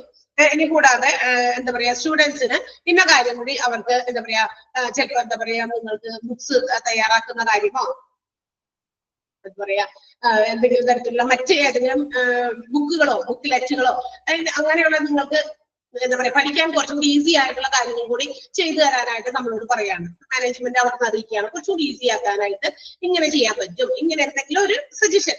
ഓക്കെ, അപ്പൊ നമ്മളോട് പറയാണ് ഇന്ന കാര്യം കൂടി ടീച്ചേഴ്സ് അതായത് ക്ലാസ്സിൽ ചെല്ലുമ്പോൾ ചെയ്യണം എന്ന് പറയുന്നത്. സോ ദാറ്റ് ഈസ് എക്സ്പാൻഷൻ ആണ്. നമ്മുടെ ഡ്യൂട്ടിയിൽ നിന്ന് കുറച്ചുകൂടി ഉത്തരവാദിത്വം കൂട്ടിത്തരുന്നു. അതും മറ്റൊരു സമീപനമാണ്. ഇതിന്റെ ജോബ് ഡിസൈനിന്റെ മറ്റൊരു അപ്രോച്ചാണ്. Job enlargement means expanding of job duties. Job duties expand ചെയ്യുക, വികസിപ്പിക്കുക. Okay, and next one is job rotation ആണ്. എന്താ ജോബ് റൊട്ടേഷൻ? അതായത് എന്താ പറയാ, കുറച്ചുകൂടി ഇപ്പൊ വർക്കേഴ്സ് ഒരു ജോലി ചെയ്തുകൊണ്ടിരിക്കുമ്പോൾ അതിങ്ങനെ റൊട്ടേറ്റ് ചെയ്ത് കൊടുക്കുക എന്ന് വെച്ചാൽ വേറെ എന്തെങ്കിലും ജോലി കൂടി ഇടയ്ക്കിടയ്ക്ക് കൊടുക്കുക. വേറെ എന്തെങ്കിലും ജോലി ഇടയ്ക്കിടയ്ക്ക് കൊടുക്കാന്ന് പറഞ്ഞാൽ എന്താണെന്നറിയോ? ഇപ്പൊ ചിലപ്പോ ഈ നമ്മളുടെ മൊണോട്ടണി എന്ന് പറഞ്ഞാൽ എന്താ? ഈ ആവർത്തന വിരുദ്ധത. ഒരു കാര്യം തന്നെ എപ്പോഴും ഇങ്ങനെ ചെയ്തുകൊണ്ടിരിക്കുക, അതന്നെ മാറ്റി മറിച്ച് കൊടുക്കുക എന്ന് വെച്ചിട്ടുണ്ടെങ്കിൽ ഒരു മടുപ്പ്, സ്ഥിരമായിട്ടൊരു കാര്യം തന്നെ ചെയ്തുകൊണ്ടിരിക്കുമ്പോൾ നമുക്കൊരു മടുപ്പുണ്ടാവില്ലേ? അതിന് പകരം കുറച്ചുകൂടി അത്ര വലിയ റിസ്ക് ആയിട്ടുള്ളതൊന്നുമല്ല, കുറച്ചുകൂടി നാരോ ആയിട്ടുള്ള ഭയങ്കര വിശാലമായിട്ടുള്ള ചെറിയ ചെറിയ മറ്റു ടാസ്ക് കൂടി അവിടെ കൊടുക്കുക. സോ അങ്ങനെ ഒരു എന്ത് പറ്റും, അത് മറ്റ് ജോലിയിലൊന്നും തടസ്സപ്പെടുത്താതെ കൊടുക്കണം. Disrupting without disrupting the flow of work എന്നാ പറഞ്ഞേക്കുന്നത്. അതായത് മറ്റ് ജോലികൾക്ക് യാതൊരു തരത്തിലും തടസ്സം വരാത്ത രീതിയിൽ ഉള്ള ജോലിനെ മാറ്റിയും മറച്ചും അല്ലെങ്കിൽ കുഞ്ഞു കുഞ്ഞു വേറെയും ടാസ്കുകൾ ഉൾപ്പെടുത്തി കൊടുക്കുക. Job rotation. ആ ഒരു പ്രോസസ്സിനെ നമ്മൾ വിളിക്കുന്ന പേരാണ് ജോബ് റൊട്ടേഷൻ. ഓക്കെ, എല്ലാ ദിവസവും ടീച്ചർ കയറി നിന്ന് പഠിപ്പിക്കുകയല്ലേ? അല്ലെ, ഇനി കുറച്ച് ദിവസം ഇത് പഠിപ്പിക്കണ്ട, അത് മാറ്റി വെക്കുക, എന്നിട്ട് അതിന് പകരം ടീച്ചർക്ക് ഇന്നതാണ് ജോലി ചെയ്യുന്നത്. സോ നമുക്ക് കൂടി താല്പര്യം അല്ലെങ്കിൽ നമുക്ക് അറിയാവുന്ന കാര്യം കൂടി ആവണം. അപ്പോഴാണ് നമുക്കത് മാറി ചെയ്യുമ്പോൾ എനിക്ക് ഈ ജോലി കിട്ടി, ഓക്കെ, ഞാൻ സന്തോഷത്തോടു കൂടി ചെയ്യുന്നു. ഓക്കെ, അതൊക്കെ ഈ മടുപ്പൊക്കെ മാറ്റാൻ വേണ്ടിയിട്ട് ചെയ്യുന്ന ഒരു തരം സമീപനമാണ്. ജോലിയിൽ അങ്ങനെയൊക്കെ ചെയ്യുന്നത് കുറച്ചുകൂടി എന്താ പറയാ, ബാങ്കുകളിൽ അങ്ങനെ കൂടുതൽ ചെയ്യാറുണ്ട്. ഓക്കെ, അപ്പൊ കുറച്ചുകൂടി അവർക്ക് ആ ഒരു ജോലി താല്പര്യത്തോടെ ചെയ്യണം, മടുപ്പ് മാറ്റാൻ, ഓക്കെ, അവർക്ക് അതൊക്കെ ബോറടി മാറ്റാനൊക്കെ സഹായിക്കും. നെക്സ്റ്റ് വൺ ജോബ് എൻറിച്ച്മെന്റ് ആണ്. ഇതെന്താണ്? ഇത് ചില സ്പെഷ്യലൈസ്ഡ് ടാസ്കുകൾ വിച്ച് ഈസ് പുട്ട് ടുഗദർ. അതെല്ലാം കൂടി ഒരുമിച്ച് കുറെ സ്പെഷ്യലൈസ്ഡ് ആയിട്ടുള്ള ഓരോ ജോലികൾ എന്ത് ചെയ്യുന്നു, ഒരൊറ്റ ടാസ്ക് ആയിട്ട് മാറ്റുന്നു. എന്ന് വെച്ചിട്ടുണ്ടെങ്കിൽ ഇങ്ങനെ കുഞ്ഞു കുഞ്ഞുതാക്കി മാറ്റാതെ ഒരു വലിയ ടാസ്ക് ആക്കി ഈ ചെറിയ ചെറിയ സ്പെഷ്യലൈസ്ഡ് ആയിട്ടുള്ള ഇതിനകത്ത് സ്പെഷ്യലൈസ്ഡ്, അടുത്തതിൽ സ്പെഷ്യലൈസ്ഡ്. ഇപ്പൊ ഹോസ്പിറ്റൽസിലൊക്കെ എന്താ പറയാ, ചില സ്പെഷ്യലൈസ്ഡ് ആയിട്ടുള്ള എന്താ പറയാ ഡിപ്പാർട്ട്മെന്റുകളുണ്ട്. ഇപ്പൊ ഒഫ്താൽമോളജി, കാർഡിയോളജി, ഗൈനക്കോളജി, ഇതൊക്കെ സ്പെഷ്യലൈസ്ഡ് ആയിട്ടുള്ള ഡിപ്പാർട്ട്മെന്റുകളാണ്. കാരണം എന്താ, കാർഡിയോളജി എന്ന് പറഞ്ഞാൽ ഹാർട്ട് റിലേറ്റഡ് ആയിട്ടുള്ള അസുഖങ്ങൾക്ക് മാത്രമേ നമ്മൾ കാർഡിയോളജിയുടെ അടുത്ത് പോകുള്ളൂ. പനിയും തലവേദന വന്നാൽ നമ്മൾ കാർഡിയോളജിയിൽ പോകാറുണ്ടോ? ആരെങ്കിലും അങ്ങനെ പോകാറുണ്ടോ? നമുക്കൊരു പനി തലവേദന 2 ദിവസമായിട്ട് വന്നിട്ട് ആദ്യത്തെ ദിവസം നമ്മൾ പോകില്ല. നമ്മൾ ഡോക്ടർമാരാണല്ലോ അവരെക്കാൾ വലുത്. നമ്മൾ എന്ത് ചെയ്യും, സ്വന്തം ചികിത്സിക്കും. ഇതിന് അവിടെ ഇരിക്കുന്ന ഡോളോയോ പാരാസെറ്റാമോളോ അതൊക്കെ എടുത്ത് കഴിക്കും. സ്വന്തമായിട്ട് 1-2 ദിവസമൊക്കെ നമ്മൾ പരീക്ഷിച്ച് നോക്കും നമ്മളൊരു ഡോക്ടറായിട്ട്. എന്നിട്ട് എന്ത് ചെയ്യും, മാറാണ്ടാവുമ്പോ സൂചിക്ക് എടുക്കേണ്ടത് തുമ്പൊക്കെ എടുക്കുന്ന സ്റ്റൈലെത്തുമ്പോഴേക്കും നമ്മള് ഡോക്ടറെ അടുത്ത് പോകുള്ളൂ, അല്ലെ? അങ്ങനെയൊക്കെയല്ലേ ചെയ്യാം. അത് എല്ലാവരും അങ്ങനെ തന്നെ. എത്ര പറഞ്ഞാലും നമ്മളും അങ്ങനെ തന്നെ ചെയ്യുള്ളൂ. ആദ്യത്തെ ദിവസമൊക്കെ വലിയൊരു ആര് പോണ്. ഓക്കെ, അപ്പൊ ഇങ്ങനെയുള്ള ആ ഒരു department it is മെന്റ് for the heart problems. Cardiology എന്ന് പറയുന്നത് ഹാർട്ട് പ്രോബ്ലംസിന് വേണ്ടിയിട്ടുള്ള ഡിപ്പാർട്ട്മെന്റ് ആണ്. അവിടെ നമുക്കൊരു ഒരു തലവേദനയൊക്കെ വന്നു കഴിഞ്ഞാൽ നമ്മൾ അവിടെ പോകാറില്ല.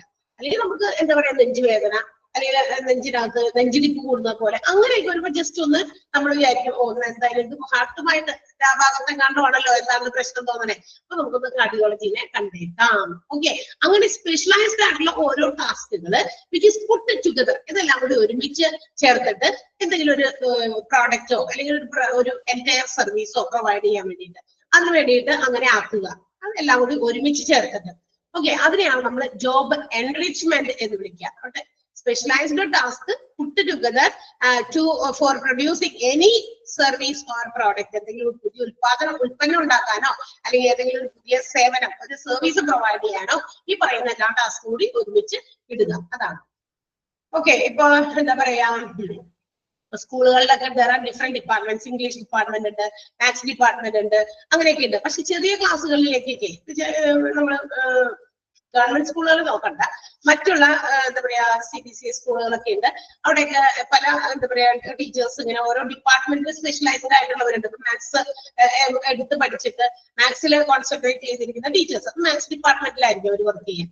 ചില സാഹചര്യങ്ങളിൽ എന്താ പറയാ, എല്ലാം ഒരു ക്ലാസ്സിൽ എല്ലാ വിഷയങ്ങളും എടുക്കാൻ തന്നെ ചെറിയ ക്ലാസ്സുകളിലൊക്കെ അത് പറ്റുള്ളൂ അങ്ങനെയുള്ള കാര്യങ്ങൾ. അപ്പൊ എല്ലാം ഒരാൾ തന്നെ ഹാൻഡിൽ ചെയ്യും. ചിലപ്പോൾ ആള് അതിലേക്കാൾ ഏറ്റവും സ്പെഷ്യലൈസ്ഡ് ആയിട്ടുള്ള ഏതെങ്കിലും ഒരു ടോപ്പിക്കിലായിരിക്കാം, ഏതെങ്കിലും ഒരു ബ്രാഞ്ച് ഓഫ് സ്റ്റഡീസിലായിരിക്കാം ചിലപ്പോൾ ആള് സ്പെഷ്യലൈസ്ഡ് ആകുക. പക്ഷെ ചില പ്രത്യേക സാഹചര്യങ്ങൾ ഇങ്ങനെയുള്ള കാര്യങ്ങൾ ചെയ്യാറുണ്ട്. ഞാനൊരു എക്സാമ്പിൾ പറഞ്ഞത് മാത്രം. That's called job enrichment. മനസ്സിലായോ എന്താണ് ജോബ് എൻറിച്ച്മെന്റ്? മനസ്സിലായോ? ഇങ്ങനെ ഓർത്താൽ മതി. സ്പെഷ്യലൈസ്ഡ് ടാസ്കുകൾ puttu together for producing A single product or service. ഏതെങ്കിലും ഒരു പ്രത്യേക ഉൽപ്പന്നം അല്ലെങ്കിൽ ഒരു സർവീസ് ഉണ്ടാക്കാൻ വേണ്ടി കുറെ സ്പെഷ്യലൈസ്ഡ് ടാസ്കുകൾ ഒരുമിച്ച് ചേർത്തിരിക്കുന്നു. That's called job enrichment. Okay, ഇനി അടുത്തത് എന്താ? ടീം ബേസ്ഡ് ജോബ് ഡിസൈൻ ആണ്. എന്താണ് ടീം ബേസ്ഡ്? ഇവിടെ rather than ഇൻഡിവിജ്വൽ ടാസ്കുകൾ ഓരോരുത്തർക്കുള്ളായിട്ട് ടാസ്ക് കൊടുക്കാതെ എന്ത് ചെയ്യുന്നു, ഒരു ടീമിനെ ഫോക്കസ് ചെയ്ത് കൊടുക്കുന്നു. For making A meaning work, ഒരു നല്ലൊരു അർത്ഥവത്തായ ഒരു വർക്ക്, ഒരു ജോലി എന്ത് ചെയ്യാ ഉണ്ടാക്കിയെടുക്കാൻ വേണ്ടിയിട്ട് എന്ത് ചെയ്യുന്നു, ടീമിന് കൊടുക്കുന്നത്. നമ്മൾ ഇങ്ങനെ ഒരു കാര്യം ഉദ്ദേശിക്കുന്നുണ്ട്. നമ്മൾ ഇതാണ് ടാർഗറ്റ് ചെയ്യുന്നത്. അപ്പൊ നിങ്ങൾ ഇത്രയും പേരടങ്ങുന്ന ഒരു ടീമിലാണ് നമ്മൾ ഈ ജോലി തന്നിട്ടുള്ളത്. So you have to do it. നിങ്ങളുടെ ആ ടീമാണ് നമുക്ക് അതിന്റെ റിസൾട്ട് തരേണ്ടത്. ഒരാൾക്കുള്ള ജോലിയല്ല. നിങ്ങൾ ആ ടീമായിട്ട് പ്രവർത്തിച്ചാണ് നമുക്ക് അതിന്റെ റിസൾട്ട് കിട്ടേണ്ടത്. അങ്ങനെയും ജോലി ചെയ്യിപ്പിക്കാറുണ്ട്. അതും ജോബ് ഡിസൈനിങ്ങിൽ വരുന്ന ജോബ് ഡിസൈനിന്റെ അപ്രോച്ചസ് ആണ്. അപ്പൊ പ്രധാനമായിട്ടും ഈ 5 അപ്രോച്ചസ് ആണ് ജോബ് ഡിസൈനിലുള്ളത്. ഏതൊക്കെയാ? വർക്ക് സിംപ്ലിഫിക്കേഷൻ, സിമ്പിൾ ടാസ്ക് ആയിട്ട് ബ്രോക്ക് ഡൗൺ ചെയ്യുന്നു. മനസ്സിലായി? കുഞ്ഞു ടാസ്ക് ആയിട്ട് ബ്രേക്ക് ചെയ്ത് റിപ്പീറ്റഡ് ആയിട്ട് ചെയ്യുന്നു, മാക്സിമം എഫിഷ്യൻസി കൈവരിക്കുന്നു. That's called work simplification. രണ്ടാമത്തേത് ജോബ് എൻലാർജ്മെന്റ് ആണ്. Job enlargement, expanding of job duties ആണ്. ഡ്യൂട്ടീസ് വർദ്ധിപ്പിക്കുന്നു, വികസിപ്പിക്കുന്നു. ഓക്കെ.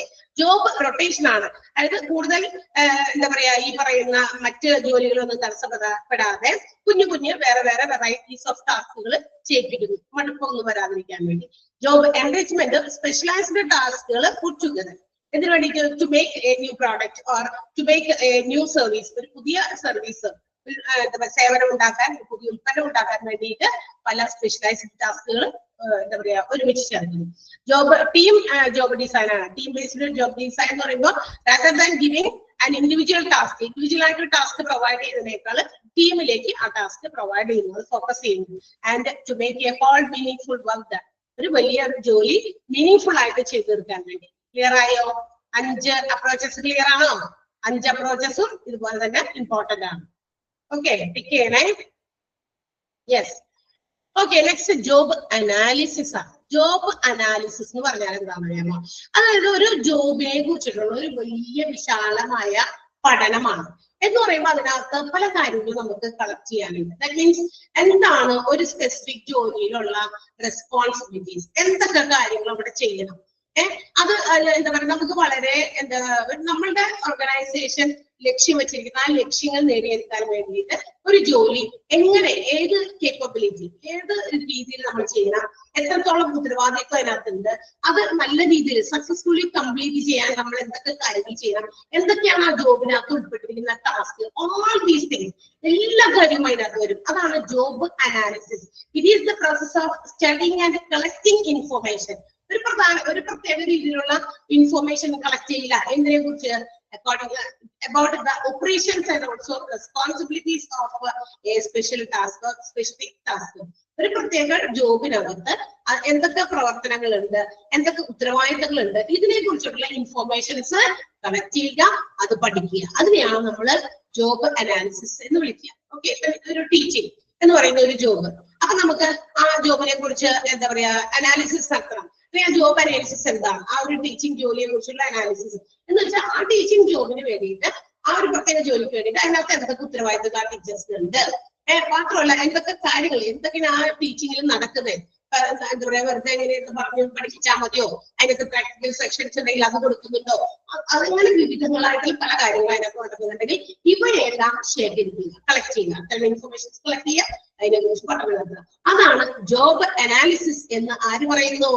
എഡ്വിൻ ഫ്ലിപ്പോ എന്ന് പറയുന്ന ആൾ പറയുന്നത് അതാണ്. According to Edwin Flippo, human resource മാനേജ്മെന്റിന്റെ ഒക്കെ ഇതിനകത്ത് വരുന്ന ഒരു പേഴ്സണാലിറ്റി ആണ്. അദ്ദേഹമാണ് അതിനെ ഡിഫൈൻ ചെയ്തിരിക്കുന്നത്. Job analysis is the process of studying and collecting information relating to the operations and responsibilities of a specific job. ഒരു സ്പെസിഫിക് ആയിട്ടുള്ള ജോബില് ഉള്ള ഉത്തരവാദിത്തങ്ങൾ, അതിനകത്തുള്ള പ്രവർത്തനങ്ങളെ ഇതിനെ കുറിച്ച് ഇൻഫർമേഷൻസ് കളക്ട് ചെയ്യുക, അതിനെ കുറിച്ച് പഠിക്കുക. That's called job analysis. അപ്പൊ എഡ്വിൻ ഫ്ലിപ്പോനെയും അണ്ടർലൈൻ ചെയ്യാം. ആ ഇൻവെർട്ടർ ഫോമിൽ ഇട്ടിരിക്കുന്ന ആ ഭാഗം കേട്ടാ, അത് എന്താ പറയാ ഡെഫിനിഷൻ അതുകൂടി അണ്ടർലൈൻ ചെയ്യാം. ഇനി ഈ അനാലിസിസിൽ ഈ job analysis is done according to job descriptions and job specifications. അപ്പൊ നമ്മള് ഈ ജോബ് ഇതിനകത്താണ് ഇത് വരിക. ഈ ജോബ് അനാലിസിസിനകത്ത് ഇൻക്ലൂഡ് ചെയ്യുന്ന കാര്യമാണ് job descriptions and job specifications. അത് താരെ പറയുന്നുണ്ട്. അതിന്റെ അടിയിൽ കുറച്ച് കഴിയുമ്പോൾ അതിനെ കുറിച്ച് വിശദീകരിക്കുന്നുണ്ട്. അതായത് നമുക്കത് പറയാവുന്നതാണ്. അപ്പൊ ആ ഒരു എഡ്വിൻ ഫ്ലിപ്പോ എന്ന് എഴുതിയിരിക്കുന്നതും അതിന്റെ സ്പെസിഫിക് ജോബ് എന്ന് വരെയുള്ളത് ഒന്ന് അണ്ടർലൈൻ ചെയ്യാം. അത് ഇമ്പോർട്ടന്റ് ആണ്. ആരാണ് ഡെഫിനിഷൻ കൊടുത്തിരിക്കുന്നതെന്നോ അല്ലെങ്കിൽ എഡ്വിൻ ഫ്ലിപ്പോന്റെ ഡെഫിനിഷൻ എന്താണ്, അതിനകത്തുനിന്ന് എന്താ പറയുക ഡാഷ് ഒക്കെ ചോദിക്കാനായിട്ട് സാധ്യതയുണ്ട്. ചെയ്തോ?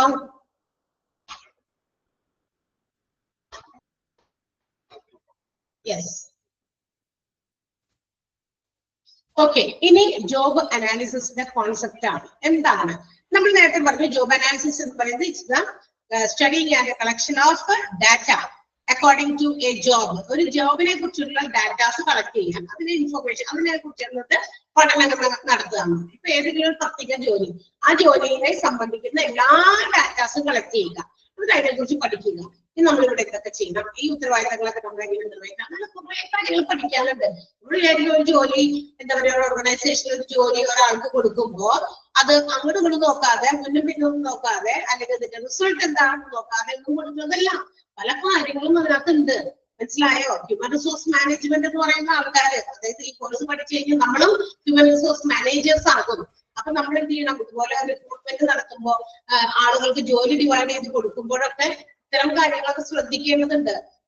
ആ ഒരു സ്പെസിഫിക് ജോലി, അതിനകത്ത് എന്തൊക്കെ കാര്യങ്ങളുണ്ട്, എന്തൊക്കെ ഉത്തരവാദിത്തങ്ങൾ അവര് നിറവേറ്റാനുണ്ട്, ഇതിനെ കുറിച്ച് ഒരു അവലോകനം, ഒരു പഠനമൊക്കെ നടത്തണം. എന്നിട്ടാണ് അതിനെയാണ് നമ്മൾ ജോബ് അനാലിസിസ് എന്ന് പറഞ്ഞു.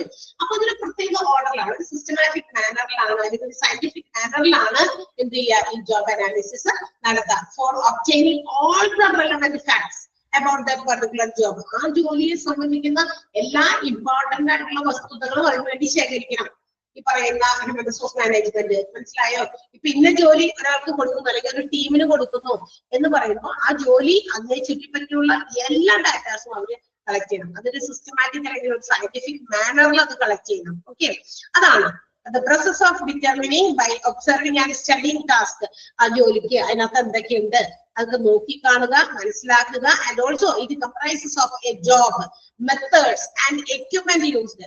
ആ ജോലിയിൽ ഉപയോഗിക്കുന്ന രീതികള്, അതിനുവേണ്ടി ഉപയോഗിക്കുന്ന എക്യുപ്മെന്റുകള്, ടൂളുകള്, പിന്നെ ആ ജോലിക്ക് വേണ്ട സ്കില്ല്, എബിലിറ്റി, ആ ഒരു ജോലിയെ സക്സസ്ഫുൾ പെർഫോമൻസ് ആക്കി മാറ്റാൻ വേണ്ട സകലതും, ഇതെല്ലാം ഈ പറയുന്ന പ്രോസസ്സ് ഡിറ്റർമിൻ ചെയ്യുന്നുണ്ട്, ജോബ് അനാലിസിസ് നടത്തുന്നുണ്ട്. മനസ്സിലായോ? അപ്പൊ ജോബ് അനാലിസിസ് എന്ന് പറയുന്നത് അത് വെറുതെ ഇങ്ങനെ പഠിക്കൽ മാത്രമല്ല, ടാസ്ക് എന്താണ്, അതിലെന്ത് കാര്യങ്ങളൊക്കെ ചെയ്യണം എന്നുള്ളത് പഠിക്കൽ മാത്രമല്ല, എന്തൊക്കെ മെത്തേഡ്സ് അതിൽ ഉപയോഗിക്കണം, what are equipments are to be used, what skill is required, what are abilities required to perform that job successfully. ആ ജോലി ചെയ്യാൻ, സക്സസ്ഫുൾ ആയിട്ട് ചെയ്യാൻ നമുക്ക് വേണ്ട എല്ലാ കാര്യവും അതിനകത്ത് ഉൾപ്പെട്ടിട്ടുണ്ട്. ക്ലിയർ ആണോ? ആ കോൺസെപ്റ്റിന്റെ ഇത് മനസ്സിലായോ?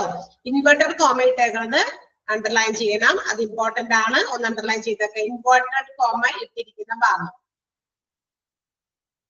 അണ്ടർലൈൻ ചെയ്ത് പോകാം. ഇമ്പോർട്ടന്റ് ആണെന്ന് പറയുന്നത് കേട്ടോ?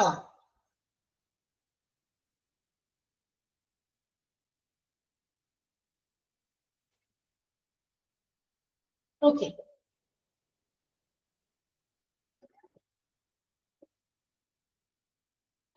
ഏതാ പറയേണ്ടത്? Underline ചെയ്യാനുള്ളതാണോ? The process of determining and studying the tasks which comprise, അതായത് ഒരു ജോബിനെ കുറിച്ചിട്ടുള്ള കാര്യങ്ങൾ ഒബ്സർവ് ചെയ്യുക, നിരീക്ഷിക്കുക, അതിനെ കുറിച്ച് പഠനം നടത്തുക. ആ പഠനം നടത്തുന്നതിനകത്ത് എന്തൊക്കെ ഉൾപ്പെടേണ്ടതെന്നാണ് ഈ പറഞ്ഞത്. എന്ത്? ആ ജോബിൽ ഉപയോഗിച്ചിരിക്കുന്ന മെത്തേഡ്സ്, അതിനുപയോഗിക്കുന്ന ഉപകരണങ്ങള്, അതിന് വേണ്ട സ്കില്ല്, അതിന് വേണ്ട എബിലിറ്റീസ്, ആ ഒരു ജോലി കൃത്യമായി ചെയ്യും. ഇപ്പൊ ഞാൻ ഒരു ടീച്ചിങ് ആണ് ചെയ്യുന്നത്, അപ്പൊ ഈ ഒരു ജോലിയെ കുറിച്ചിട്ടുള്ള അനാലിസിസ് എന്ന് പറയുന്നത് എന്താണ്? ആ ടീച്ചർക്ക് അതെങ്ങനെ സക്സസ്ഫുൾ ആയിട്ട് ചെയ്തെടുക്കാൻ പറ്റും, അതിന് എനിക്ക് എന്ത് സ്കില്ലുണ്ട്, എന്റെ സ്കില്ല് നോക്കണം, എന്റെ എബിലിറ്റി നോക്കണം, എനിക്ക് അതിന് വേണ്ടി തരാവുന്ന എക്യുപ്മെന്റുകൾ. ഇപ്പൊ ഇങ്ങനെ ഈ ഓൺലൈൻ ക്ലാസ് ആണ് നടക്കുന്നത്, അപ്പൊ എനിക്ക് ഓൺലൈൻ ആണെന്ന് പറഞ്ഞിട്ട് ഈ ഫോണിൽ ഇരുന്ന് ടീച്ചർ ക്ലാസ് എടുത്താൽ മതി, അങ്ങനെയല്ല. നമുക്ക് അതിന് വേണ്ടിയിട്ടുള്ള ഒരു സിസ്റ്റം പ്രൊവൈഡ് ചെയ്തിരിക്കുന്നത്, അപ്പൊ അതിനൊരു എക്യുപ്മെന്റ് ഉണ്ട്. അത് ഇനി ഏത് രീതിയിലാണ് ടീച്ചർ അത് പഠിപ്പിക്കുന്നത്, ഇതെല്ലാം അതിനെ കുറിച്ചൊക്കെ പഠനം നടത്തണം. അതെല്ലാം ചേരുന്നതാണ് ജോബ് അനാലിസിസ് എന്ന് പറയുന്നത്. ഇപ്പൊ ക്ലിയർ ആയോ? സിമ്പിൾ സെന്റൻസ് ആയിട്ടാണ് അവിടെ ഉപയോഗിച്ചേക്കുന്നത്. ഒറ്റ പ്രാവശ്യം വേഗം വായിച്ചു നോക്കിയാൽ ആ ഒരു കുഞ്ഞു പാരഗ്രാഫ് കോൺസെപ്റ്റിനകത്ത് അതൊന്ന് വായിച്ചു നോക്കുക. And you have to study that definition. ആ ഡെഫിനിഷനിൽ പറഞ്ഞിരിക്കുന്ന കാര്യം ഒന്ന് പഠിച്ചു വെച്ചേക്കാം. ജോബ് അനാലിസിസ് എന്ന് പറയുന്നതിനകത്ത് ആ പ്രോസസ്സ്.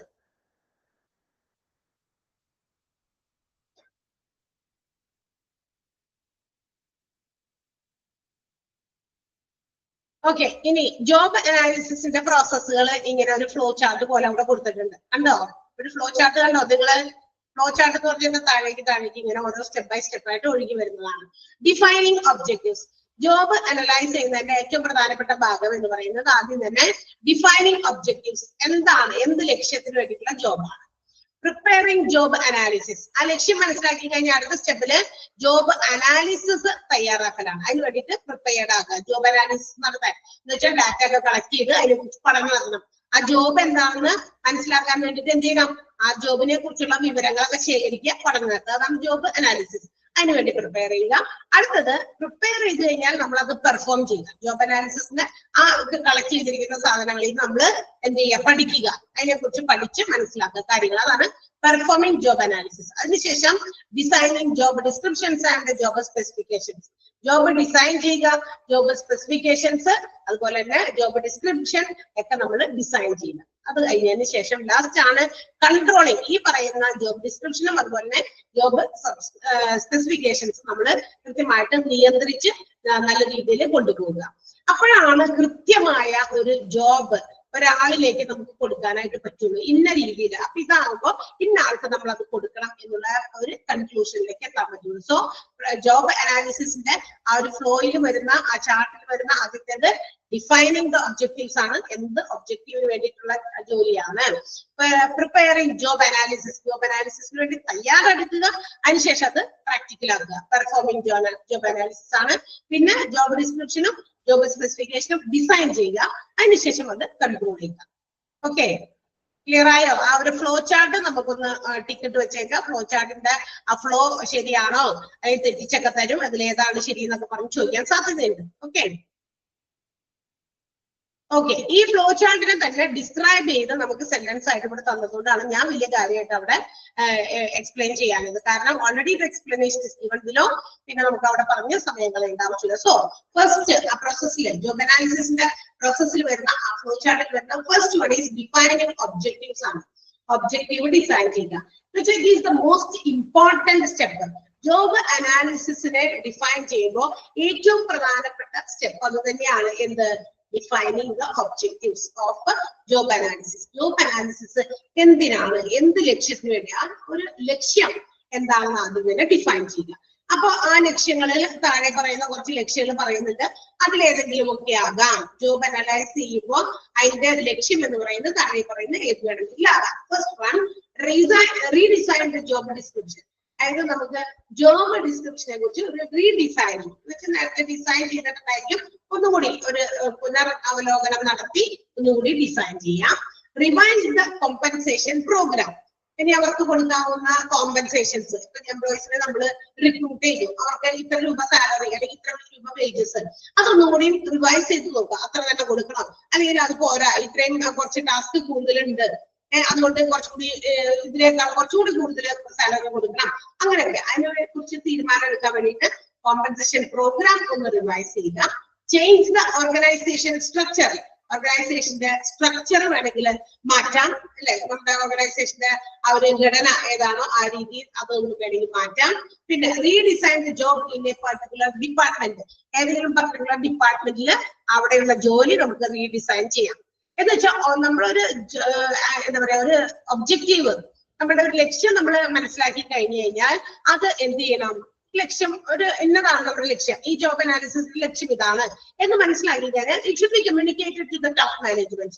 തീർച്ചയായിട്ടും ലക്ഷ്യം നമ്മൾ ഡിസൈൻ ചെയ്താൽ അടുത്ത സ്റ്റെപ്പ് എന്ന് പറയുന്നത് അത് മാനേജ്മെന്റിനെ അറിയിക്കണം. ഇതാണ് ഈ ഇന്ന ജോലിയാണ്, അതിനകത്ത് ഇന്ന ടാസ്ക് ഒക്കെ ഉണ്ട്, അത് ഞങ്ങൾ പഠിച്ചു മനസ്സിലാക്കി, അപ്പൊ നമ്മൾ കണ്ടെത്തിയ കാര്യങ്ങൾ ഇതാണ് എന്നുള്ളത് ടോപ്പ് മാനേജ്മെന്റിനെ അറിയിക്കണം. കാരണം മാനേജ്മെന്റിന്റെ സപ്പോർട്ട് ഇല്ലാണ്ട് നമുക്ക് എന്ത് ചെയ്യാൻ പറ്റില്ല. Any changes cannot be done in an organisation. ഒരു ഓർഗനൈസേഷനിൽ മാറ്റം കൊണ്ടുവരുന്നുണ്ട്, അതിനുള്ള സജഷൻസ് നമുക്ക് കൊടുക്കാം, അല്ലെ? ഇങ്ങനെ ആക്കിയാൽ നല്ലതായിരുന്നു, ഇന്ന ജോലിയൊക്കെയാണ്, ആ ജോലിയിൽ ഇത്രയും എബിലിറ്റി കേപ്പബിലിറ്റി ഉള്ള ആൾക്കാരെ വേണമെന്നൊക്കെ നമുക്ക് സജഷൻസ് നടത്താം, അല്ലെ? നമുക്ക് റെക്കമെൻഡ് ചെയ്യാം. പക്ഷെ the decision is to be taken by the management. ആ തീരുമാനം എടുക്കേണ്ടത് ആരാ? അപ്പൊ ഇങ്ങനെ ചെയ്യാം, ഇങ്ങനെ ചെയ്താൽ നന്നായിരിക്കും എന്നൊക്കെ നമുക്ക് സജഷൻസ് പറയാം. അത് എംപ്ലോയീസിന് അതിനുള്ള സ്വാതന്ത്ര്യമൊക്കെ ഉണ്ട്, അല്ലെ? നമുക്ക് സജസ്റ്റ് ചെയ്യാം, റെക്കമെൻഡ് ചെയ്യാം, പല കാര്യങ്ങൾ നമ്മുടെ ഐഡിയാസ് നമുക്ക് ഷെയർ ചെയ്യാം. But the final decision will be vested upon the management. എന്നാൽ എന്തിന്റെയും അന്തിമ തീരുമാനം ആരിലാണ്? മാനേജ്മെന്റിലാണ്. അപ്പൊ ഇവിടെയും ജോബിന്റെ ഒബ്ജക്റ്റീവ്സ് ഒക്കെ നമ്മൾ ഡിസൈൻ ചെയ്ത് കഴിഞ്ഞാൽ അത് നമ്മുടെ എന്താ പറയാ മാനേജ്മെന്റിനെ, ടോപ്പ് മാനേജ്മെന്റിനെ അറിയിക്കുക. കാരണം decision has to be done by them. അവരാണ് ഡിസിഷൻസ് എടുക്കേണ്ടത്. അപ്പൊ ഈ പറയുന്ന താഴെ പറയുന്ന ഏതെങ്കിലുമൊക്കെ ആവാം ഒബ്ജക്റ്റീവ്സ്. അപ്പൊ ഏതൊക്കെയാ? redesign the job description, revise the compensation program, change organization structure, പിന്നെ redesign the job in particular departments. ഈ 4 പോയിന്റുകളാണ് നമ്മളുടെ ഏതിൽ വരുന്ന ഡിഫൈനിങ് ഒബ്ജക്റ്റീവ്സ് എന്ന് പറയുന്ന ടോപ്പിക്കിൽ വരുന്നത്. ഡിഫൈനിങ് ഒബ്ജക്റ്റീവ്സ് ജോബ് അനാലിസിസിന്റെ പ്രോസസ്സുകളാണ് പറയുന്നത്. അത് ഒരു ഫ്ലോ ചാർട്ട് ആയിട്ട് കൊടുത്തിട്ടുണ്ട്. ആ ഫ്ലോ ചാർട്ടിലെ ഫസ്റ്റ് പോയിന്റ് ആയിരുന്നു ഡിഫൈനിങ് ഒബ്ജക്റ്റീവ്സ്. ഈ ഡിഫൈനിങ് ഒബ്ജക്റ്റീവ്സ് എന്ന് പറയുന്നത് നമുക്ക് ഏത് രീതിയിലൊക്കെ ആകാം എന്ന് പറഞ്ഞിട്ടുണ്ട്. Redesign the job description, revise the compensation program, change the organization structure, and the last one, redesign the job in a particular department. എന്നുള്ളത് അതൊന്നാമത്തെ. ആ 4 പോയിന്റുകൾ ഒന്ന് അണ്ടർലൈൻ ചെയ്ത് വെക്കാം. 4 പോയിന്റുകൾ അണ്ടർലൈൻ ചെയ്തോ?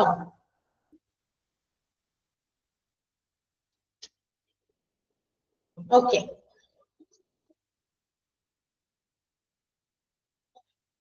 ഓക്കെ, അപ്പൊ നമ്മൾ ഫസ്റ്റ് ജോബ് അനാലിസിസിന്റെ ഫസ്റ്റ് പ്രോസസ് ആയിട്ടുള്ള ഒബ്ജക്റ്റീവ് നമ്മൾ ഡിഫൈൻ ചെയ്തു. എന്നതാണ് നമ്മുടെ ഈ ജോബിന്റെ ലക്ഷ്യം, അതിനകത്ത് ഇന്ന കാര്യങ്ങളൊക്കെ പെട്ടിട്ടുണ്ട് എന്ന് മനസ്സിലാക്കി കഴിഞ്ഞാൽ നെക്സ്റ്റ് സ്റ്റെപ്പ്, അടുത്ത സ്റ്റെപ്പ് എന്താന്ന് നമ്മൾ പറഞ്ഞത്? രണ്ടാമത്തെ സ്റ്റെപ്പ് പ്രോസസ്സിന്റെ രണ്ടാമത്തേത് പ്രിപ്പയറിംഗ് ദ ജോബ് അനാലിസിസ്.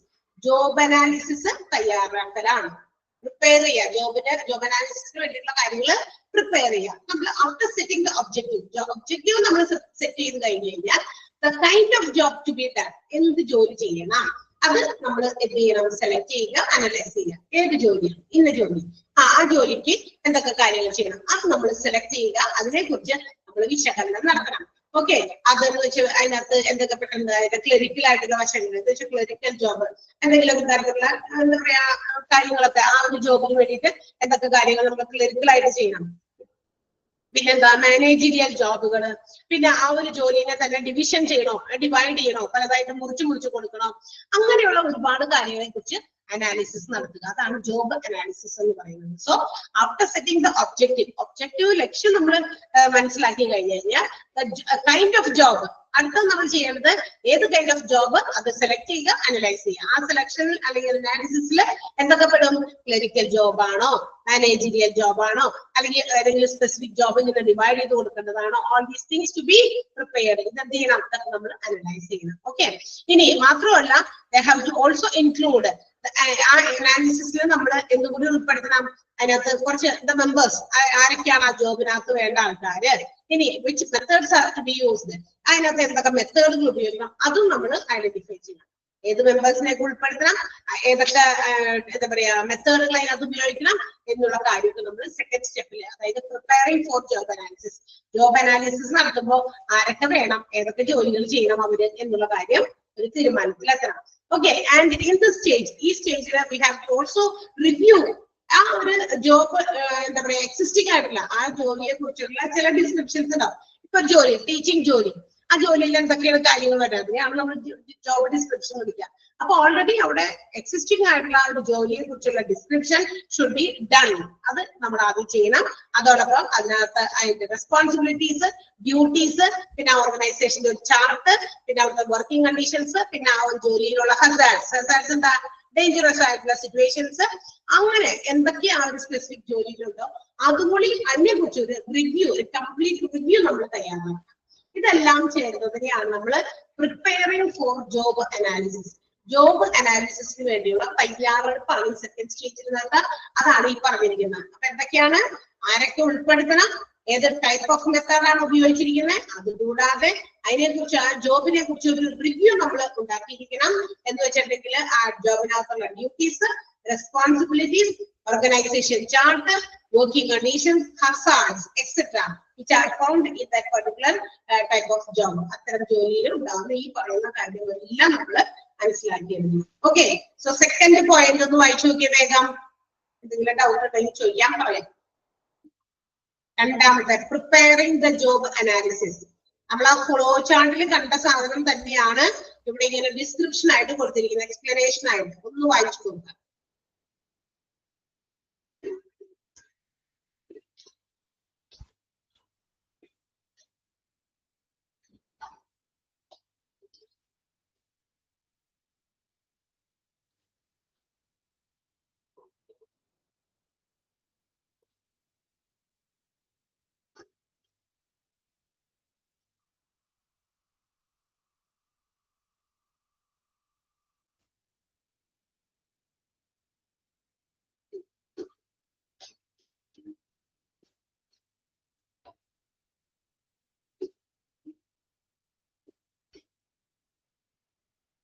എന്നിട്ട് ഞാൻ പറയുന്ന ആ ഒരു സെന്റൻസ് അണ്ടർലൈൻ ചെയ്യണേ.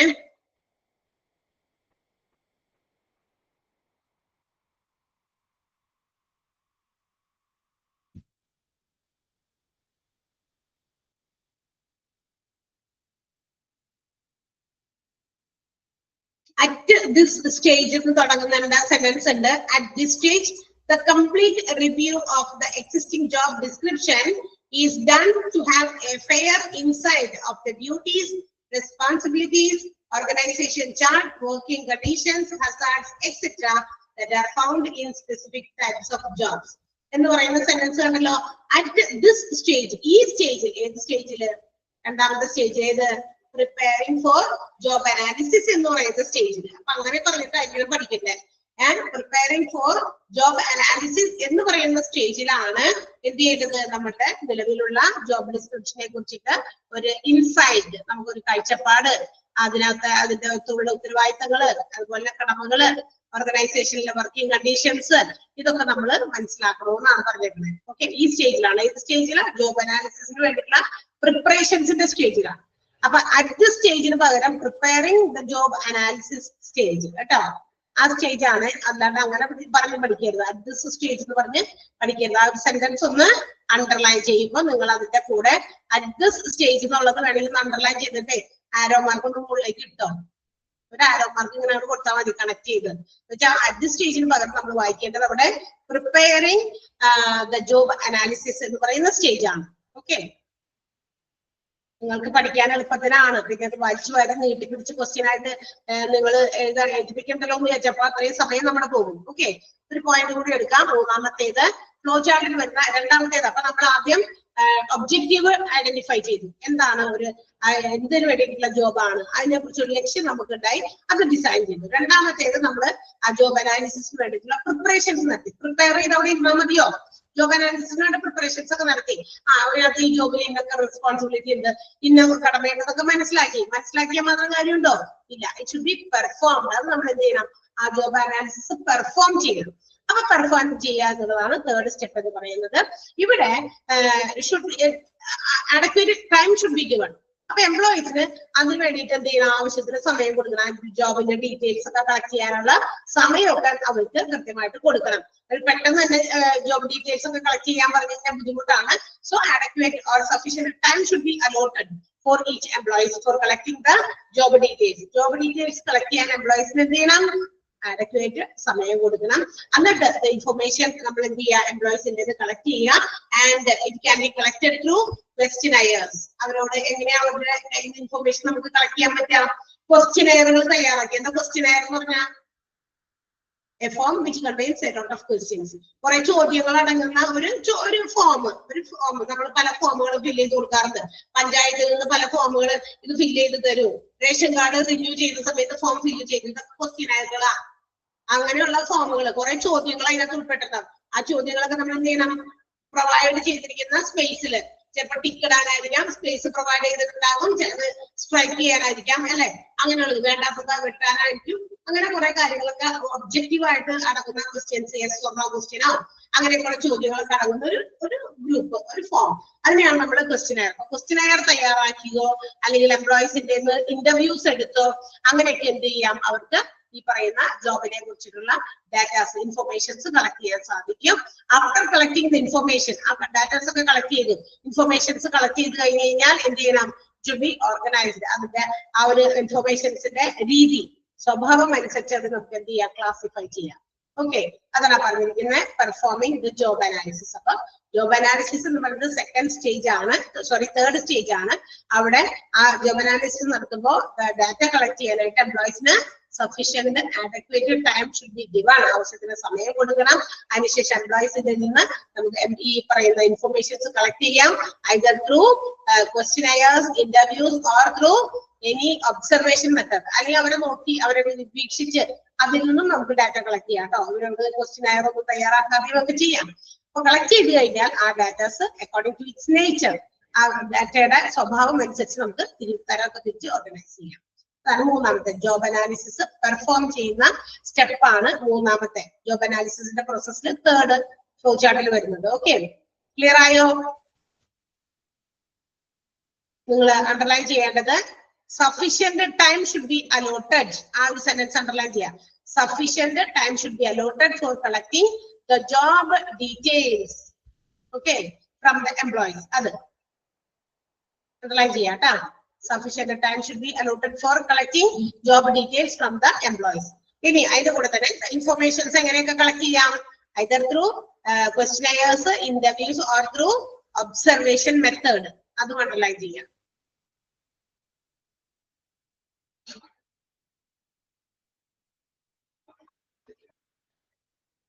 അടുത്തത് ലാസ്റ്റ് സെന്റൻസ് കൂടി അണ്ടർലൈൻ ചെയ്യണം. ഇനി അങ്ങനെ നമ്മൾ ഡാറ്റ കളക്ട് ചെയ്തതിനു ശേഷം എന്ത് ചെയ്യണം? It should be organised according to the basis of nature, അതുപോലെ തന്നെ ഡിപ്പാർട്ട്മെന്റ്, ഡിവിഷൻ. ഏത് ഡിപ്പാർട്ട്മെന്റിലാണ്, ഏത് ഡിവിഷനിലാണ്, ഏത് സ്വഭാവമുള്ളതാണ് എന്നുള്ളതനുസരിച്ച് അതിനുശേഷം ആ ഡാറ്റയെ നമ്മൾ ഇൻഫർമേഷൻസിനെ തരംതിരിക്കണം. മൂന്ന് സെന്റൻസ് ആ മൂന്നാമത്തെ പോയിന്റിൽ നമുക്ക് അണ്ടർലൈൻ ചെയ്യാനുണ്ട്. മൂന്നെണ്ണം അണ്ടർലൈൻ ചെയ്തോ?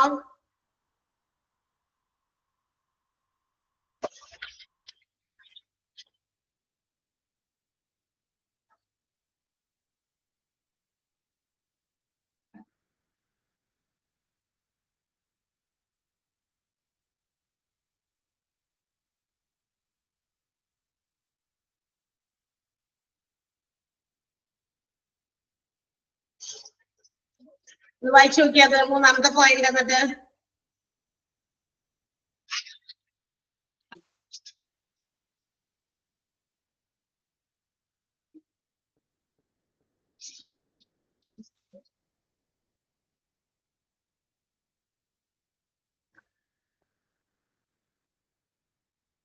മനസ്സിലായില്ലേ?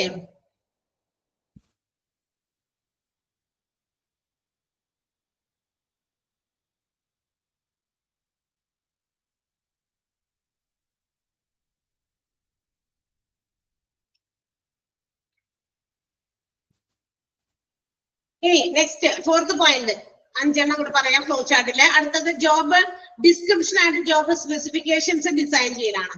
Job description, job specification. Job description എന്ന് പറയുമ്പോൾ തന്നെ വേർഡിൽ തന്നെ മനസ്സിലാവും ജോബിനെ കുറിച്ചുള്ള വിശദ വിവരങ്ങളെല്ലാം. ഓക്കെ. ജോബ് സ്പെസിഫിക്കേഷൻ എന്ന് പറയുന്നത് ഏത് ജോലിക്ക് ഏത് ആൾക്കാര് അങ്ങനെയാണ് ജോബ് സ്പെസിഫിക്കേഷൻ. ജോലിയെ കുറിച്ചുള്ള ഡിസ്ക്രിപ്ഷൻസും ആ ജോബ് ആർക്കൊക്കെയാണ് സ്പെസിഫൈ ചെയ്യുന്നത് എന്നുള്ളതും ഇത് തീരുമാനിക്കൽ അല്ലെങ്കിൽ ഇത് ഡിസൈൻ ചെയ്യലാണ് നാലാമത്തെ പ്രോസസ്സിൽ അല്ലെങ്കിൽ നാലാമത്തെ സ്റ്റേജിൽ നമ്മൾ നടത്തുക. ഈ നമ്മളുടെ ഡാറ്റ ഒക്കെ നമ്മൾ ഓർഗനൈസേഷൻ ചെയ്ത് കഴിഞ്ഞാൽ, ഇൻഫർമേഷൻസ് ഒക്കെ കളക്ട് ചെയ്ത് കഴിഞ്ഞാൽ അത് ഏതൊക്കെ രീതിയിലാണ് ഡിവിഷൻ അനുസരിച്ച് അതിന്റെ ഡിപ്പാർട്ട്മെന്റ് അനുസരിച്ച് നേച്ചർ അനുസരിച്ച് ഡിവൈഡ് ചെയ്ത് കഴിഞ്ഞു കഴിഞ്ഞാൽ നമ്മൾ അടുത്ത ചെയ്യേണ്ടത് ജോബ് ഐഡന്റിഫൈ ചെയ്യാം. ജോബ് എന്താണ്, അത് ഒരു എന്താ പറയാ ജോബ് നമുക്ക് ഐഡന്റിഫൈ ചെയ്യാനായിട്ട് റിട്ടേൺ ആയിട്ടോ പേപ്പറിലൊക്കെ എഴുതി തയ്യാറാക്കിയിട്ട് നമുക്ക് എന്ത് ജോബാണെന്നുള്ളത് മനസ്സിലാക്കി ഐഡന്റിഫൈ ചെയ്യാം. ഇനി ആ ഒരു ജോബിനെ കുറിച്ചുള്ള ഡീറ്റെയിൽസ് ഒക്കെ നമ്മൾ ഒരു ഡ്രാഫ്റ്റ് ചെയ്തു ഒരു പേപ്പറിലൊക്കെ എഴുതിയൊക്കെ തയ്യാറാക്കി ആക്കി വെച്ച് കഴിഞ്ഞാൽ it should be passed to the managers, supervisors and the employees. ജോലിയൊക്കെ തരംതിരിച്ചു, അതൊക്കെ പേപ്പറിലൊക്കെ എഴുതി തയ്യാറാക്കി. അടുത്ത സ്റ്റെപ്പ് എന്താ? അത് മാനേജറിനും അതുപോലെ തന്നെ നമ്മുടെ സൂപ്പർവൈസേഴ്സിനും അതുപോലെ തന്നെ എംപ്ലോയീസിനും അത് ഹാൻഡ് ഓവർ ചെയ്യുക അല്ലെങ്കിൽ പാസ് ചെയ്യുക എന്നുള്ളതാണ്. അതാണ് ജോബ്. ഇന്ന ജോലി ഇന്ന കാര്യം നീ ചെയ്യട്ടെ, അത് അവരെ അറിയിക്കണം ഇന്ന കാര്യമാണെന്ന് അല്ലെ. അതാണ് അത് പാസ് ചെയ്യുക. പാസ് ചെയ്ത് മാനേജേഴ്സിലേക്കും അതുപോലെ സൂപ്പർവൈസറിലേക്കും മാനേജേഴ്സിലേക്കും എന്തിനാണ് ഇന്ന ജോലിയാണ് ഞങ്ങള് ഇവർക്ക് കൊടുത്തേക്കണേ. ഇനി സൂപ്പർവൈസർക്ക് എന്തിനാ കൊടുക്കുന്നേ? ഇന്ന ജോലിയാണ് അവർ ചെയ്യേണ്ടത്. അപ്പൊ അത് ചെയ്യണ്ടോന്ന് നോക്കേണ്ടത് സൂപ്പർവൈസേഴ്സിന്റെ ജോലിയാണ്. ഇനി വർക്കേഴ്സ് എംപ്ലോയീസിന് എന്തിനാ കൊടുക്കണം? അതാണ് ഞാൻ ചെയ്യേണ്ട ജോലി. അത് മനസ്സിലാക്കാൻ വേണ്ടി അപ്പൊ പേപ്പറിൽ എഴുതി കഴിഞ്ഞ് കഴിഞ്ഞാൽ ഈ 3 കോപ്പീസ് 3 സ്ഥലങ്ങളിലേക്ക് അയച്ചു കൊടുക്കണം. അതാണ് ജോബ് ഡിസ്ക്രിപ്ഷൻ അല്ലെങ്കിൽ ജോബ് സ്പെസിഫിക്കേഷൻ ഡിസൈൻ ചെയ്യുക എന്ന് പറഞ്ഞ ഫോർത്ത് സ്റ്റേജ്. ക്ലിയർ ആണോ? ഫോർത്ത് വൺ ആ ഒരു സെന്റൻസ് അണ്ടർലൈൻ ചെയ്യണം. നാലാമത്തെ പോയിന്റിൽ once the drafts get prepared. Draft തയ്യാറാക്കി കഴിഞ്ഞാൽ, അതായത് ജോബിനെ കുറിച്ചുള്ള ഡിസ്ക്രിപ്ഷൻസും ജോബ് സ്പെസിഫിക്കേഷനും ഒക്കെ തയ്യാറാക്കി കഴിഞ്ഞ് കഴിഞ്ഞാൽ അതിന്റെ കോപ്പി ആർക്ക് പാസ് ചെയ്യണം? മാനേജേഴ്സിന്, സൂപ്പർവൈസേഴ്സിന് അതുപോലെ തന്നെ എംപ്ലോയീസിന്. ആ സെന്റൻസ് അണ്ടർലൈൻ ചെയ്യാം. Okay. And the last one, അവസാനത്തെ point, control job description and job specification. ഇനി ജോബ് ഡിസ്ക്രിപ്ഷനും അതുപോലെ തന്നെ ജോബ് സ്പെസിഫിക്കേഷനും കൺട്രോൾ ചെയ്യണം. കൺട്രോൾ എന്ന് പറഞ്ഞാൽ ഇടയ്ക്കിടയ്ക്ക് ടൈംലി ഷുഡ് ബി ചെക്ക്ഡ്. ഇടയ്ക്കിടയ്ക്ക് പോയിട്ട് അത് ചെക്ക് ചെയ്യണം, നോക്കണം. അതിനകത്ത് എന്തെങ്കിലും മോഡിഫിക്കേഷൻസ് വരുത്താനുണ്ടെങ്കിൽ വരുത്തണം. ഓക്കെ. അപ്പൊ ഓർഗനൈസേഷന്റെ മാറ്റങ്ങൾക്കനുസരിച്ച് the descriptions or specifications can be changed. അതെന്ത് ചെയ്യാം? മാറ്റം വരുത്താം. അപ്പൊ അങ്ങനെ വരുമ്പോൾ ഈ ജോലിയുടെ സ്ട്രക്ചറിൽ മാറ്റം ഉണ്ടായിരിക്കും, ആ ജോബ് ഡിസ്ക്രിപ്ഷനിൽ മാറ്റം ഉണ്ടായിരിക്കും. അതൊക്കെ മാറ്റം വരുത്തി നമുക്ക് എന്ത് ചെയ്യാം, വീണ്ടും അതിനെ നമുക്ക് ടൈമിലി ചെക്ക് ചെയ്യാൻ പറ്റും. അതാണ് പറഞ്ഞിരിക്കുന്നത് കൺട്രോൾ. മനസ്സിലായില്ല? അപ്പൊ എന്നോട് ഇങ്ങനെ പറഞ്ഞു, ഇന്ന ജോലിയാണ് നീ ചെയ്യണ്ടേ എന്ന് പറഞ്ഞു തന്നു. പക്ഷെ according to the changes of the organisation, നമ്മൾ ഈ ഓർഗനൈസേഷനിൽ ഇങ്ങനെ കുറെ മാറ്റം കൊണ്ടുവരുന്നുണ്ട്. അപ്പൊ എന്ത് ചെയ്യണം, ടീച്ചറിന്റെ ജോലിയിൽ ഇങ്ങനെ കുറെ മാറ്റം കൊണ്ടുവരുന്നുണ്ടോ എന്ന് പറയും. എന്നിട്ട് അത് അവിടെ നമ്മൾ ചെയ്യുന്നുണ്ടോ എന്ന് ചെക്ക് ചെയ്യുന്നു. അതാണ് കൺട്രോൾ ചെയ്ത് നിർത്തുക, അവര് നിയന്ത്രണത്തിലാക്കുക എന്നാണ് ഉദ്ദേശിക്കുന്നത്. ഓക്കെ, ജോബ് ഡിസ്ക്രിപ്ഷനും ജോബ് സ്പെസിഫിക്കേഷനും കൺട്രോൾ ചെയ്ത് കൊണ്ടുപോകുക. ക്ലിയർ ആണല്ലോ? അഞ്ചാമത്തെ പോയിന്റ്, 5 സ്റ്റെപ്പുകള് പ്രോസസ്സുകൾ നമ്മുടെ ഫ്ലോ ചാർട്ടിൽ തന്നിട്ടുണ്ട്. അത് അങ്ങനെ പഠിക്കണം. പിന്നെ ഞാൻ നിങ്ങളോട് അണ്ടർലൈൻ ചെയ്യാൻ പറഞ്ഞ സെന്റൻസ് അങ്ങനെയും പഠിക്കണം. ഓക്കെ,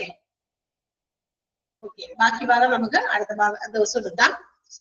ദിവസത്തെ കൊണ്ട് നമ്മുടെ ഒരു ചാപ്റ്റർ തീരും. ഇത് പിന്നെ 2 ചാർട്ട് പോലെ തന്നെ ഇത് കൊടുത്തിട്ടുണ്ട്, അതിന്റെ എക്സ്പ്ലനേഷൻ. സോ ആ ഒരു സമയം കൊണ്ട് തീരും. ഓക്കെ, അടുത്ത ക്ലാസ് കൊണ്ട് നമുക്ക് ഇത് തീർക്കാം. പിന്നെ അടുത്ത ക്ലാസ്സിൽ പുതിയ ചാപ്റ്റർ എടുക്കാം. Okay see you. നമ്മള് എടുത്ത അത്രയും 5 പോയിന്റ് വരെ പ്രോസസ്സുകൾ 5 വരെ നന്നായിട്ട് പഠിക്കുക, വായിച്ചു നോക്കുക, 2-3 പ്രാവശ്യം വായിക്കുക. ഈ ക്വസ്റ്റ്യൻസ് നിങ്ങളുടെ മോക്ക് ടെസ്റ്റ് തരുമ്പോൾ ആൻസേഴ്സ് പഠിക്കാൻ മാത്രമാണ് ഞാൻ അണ്ടർലൈൻ ചെയ്യാൻ പറഞ്ഞ സെന്റൻസുകൾ കൂടി നന്നായിട്ട് പഠിക്കുക കേട്ടോ. Okay see you. അടുത്ത ദിവസം കാണാം. ബൈ. Thank U.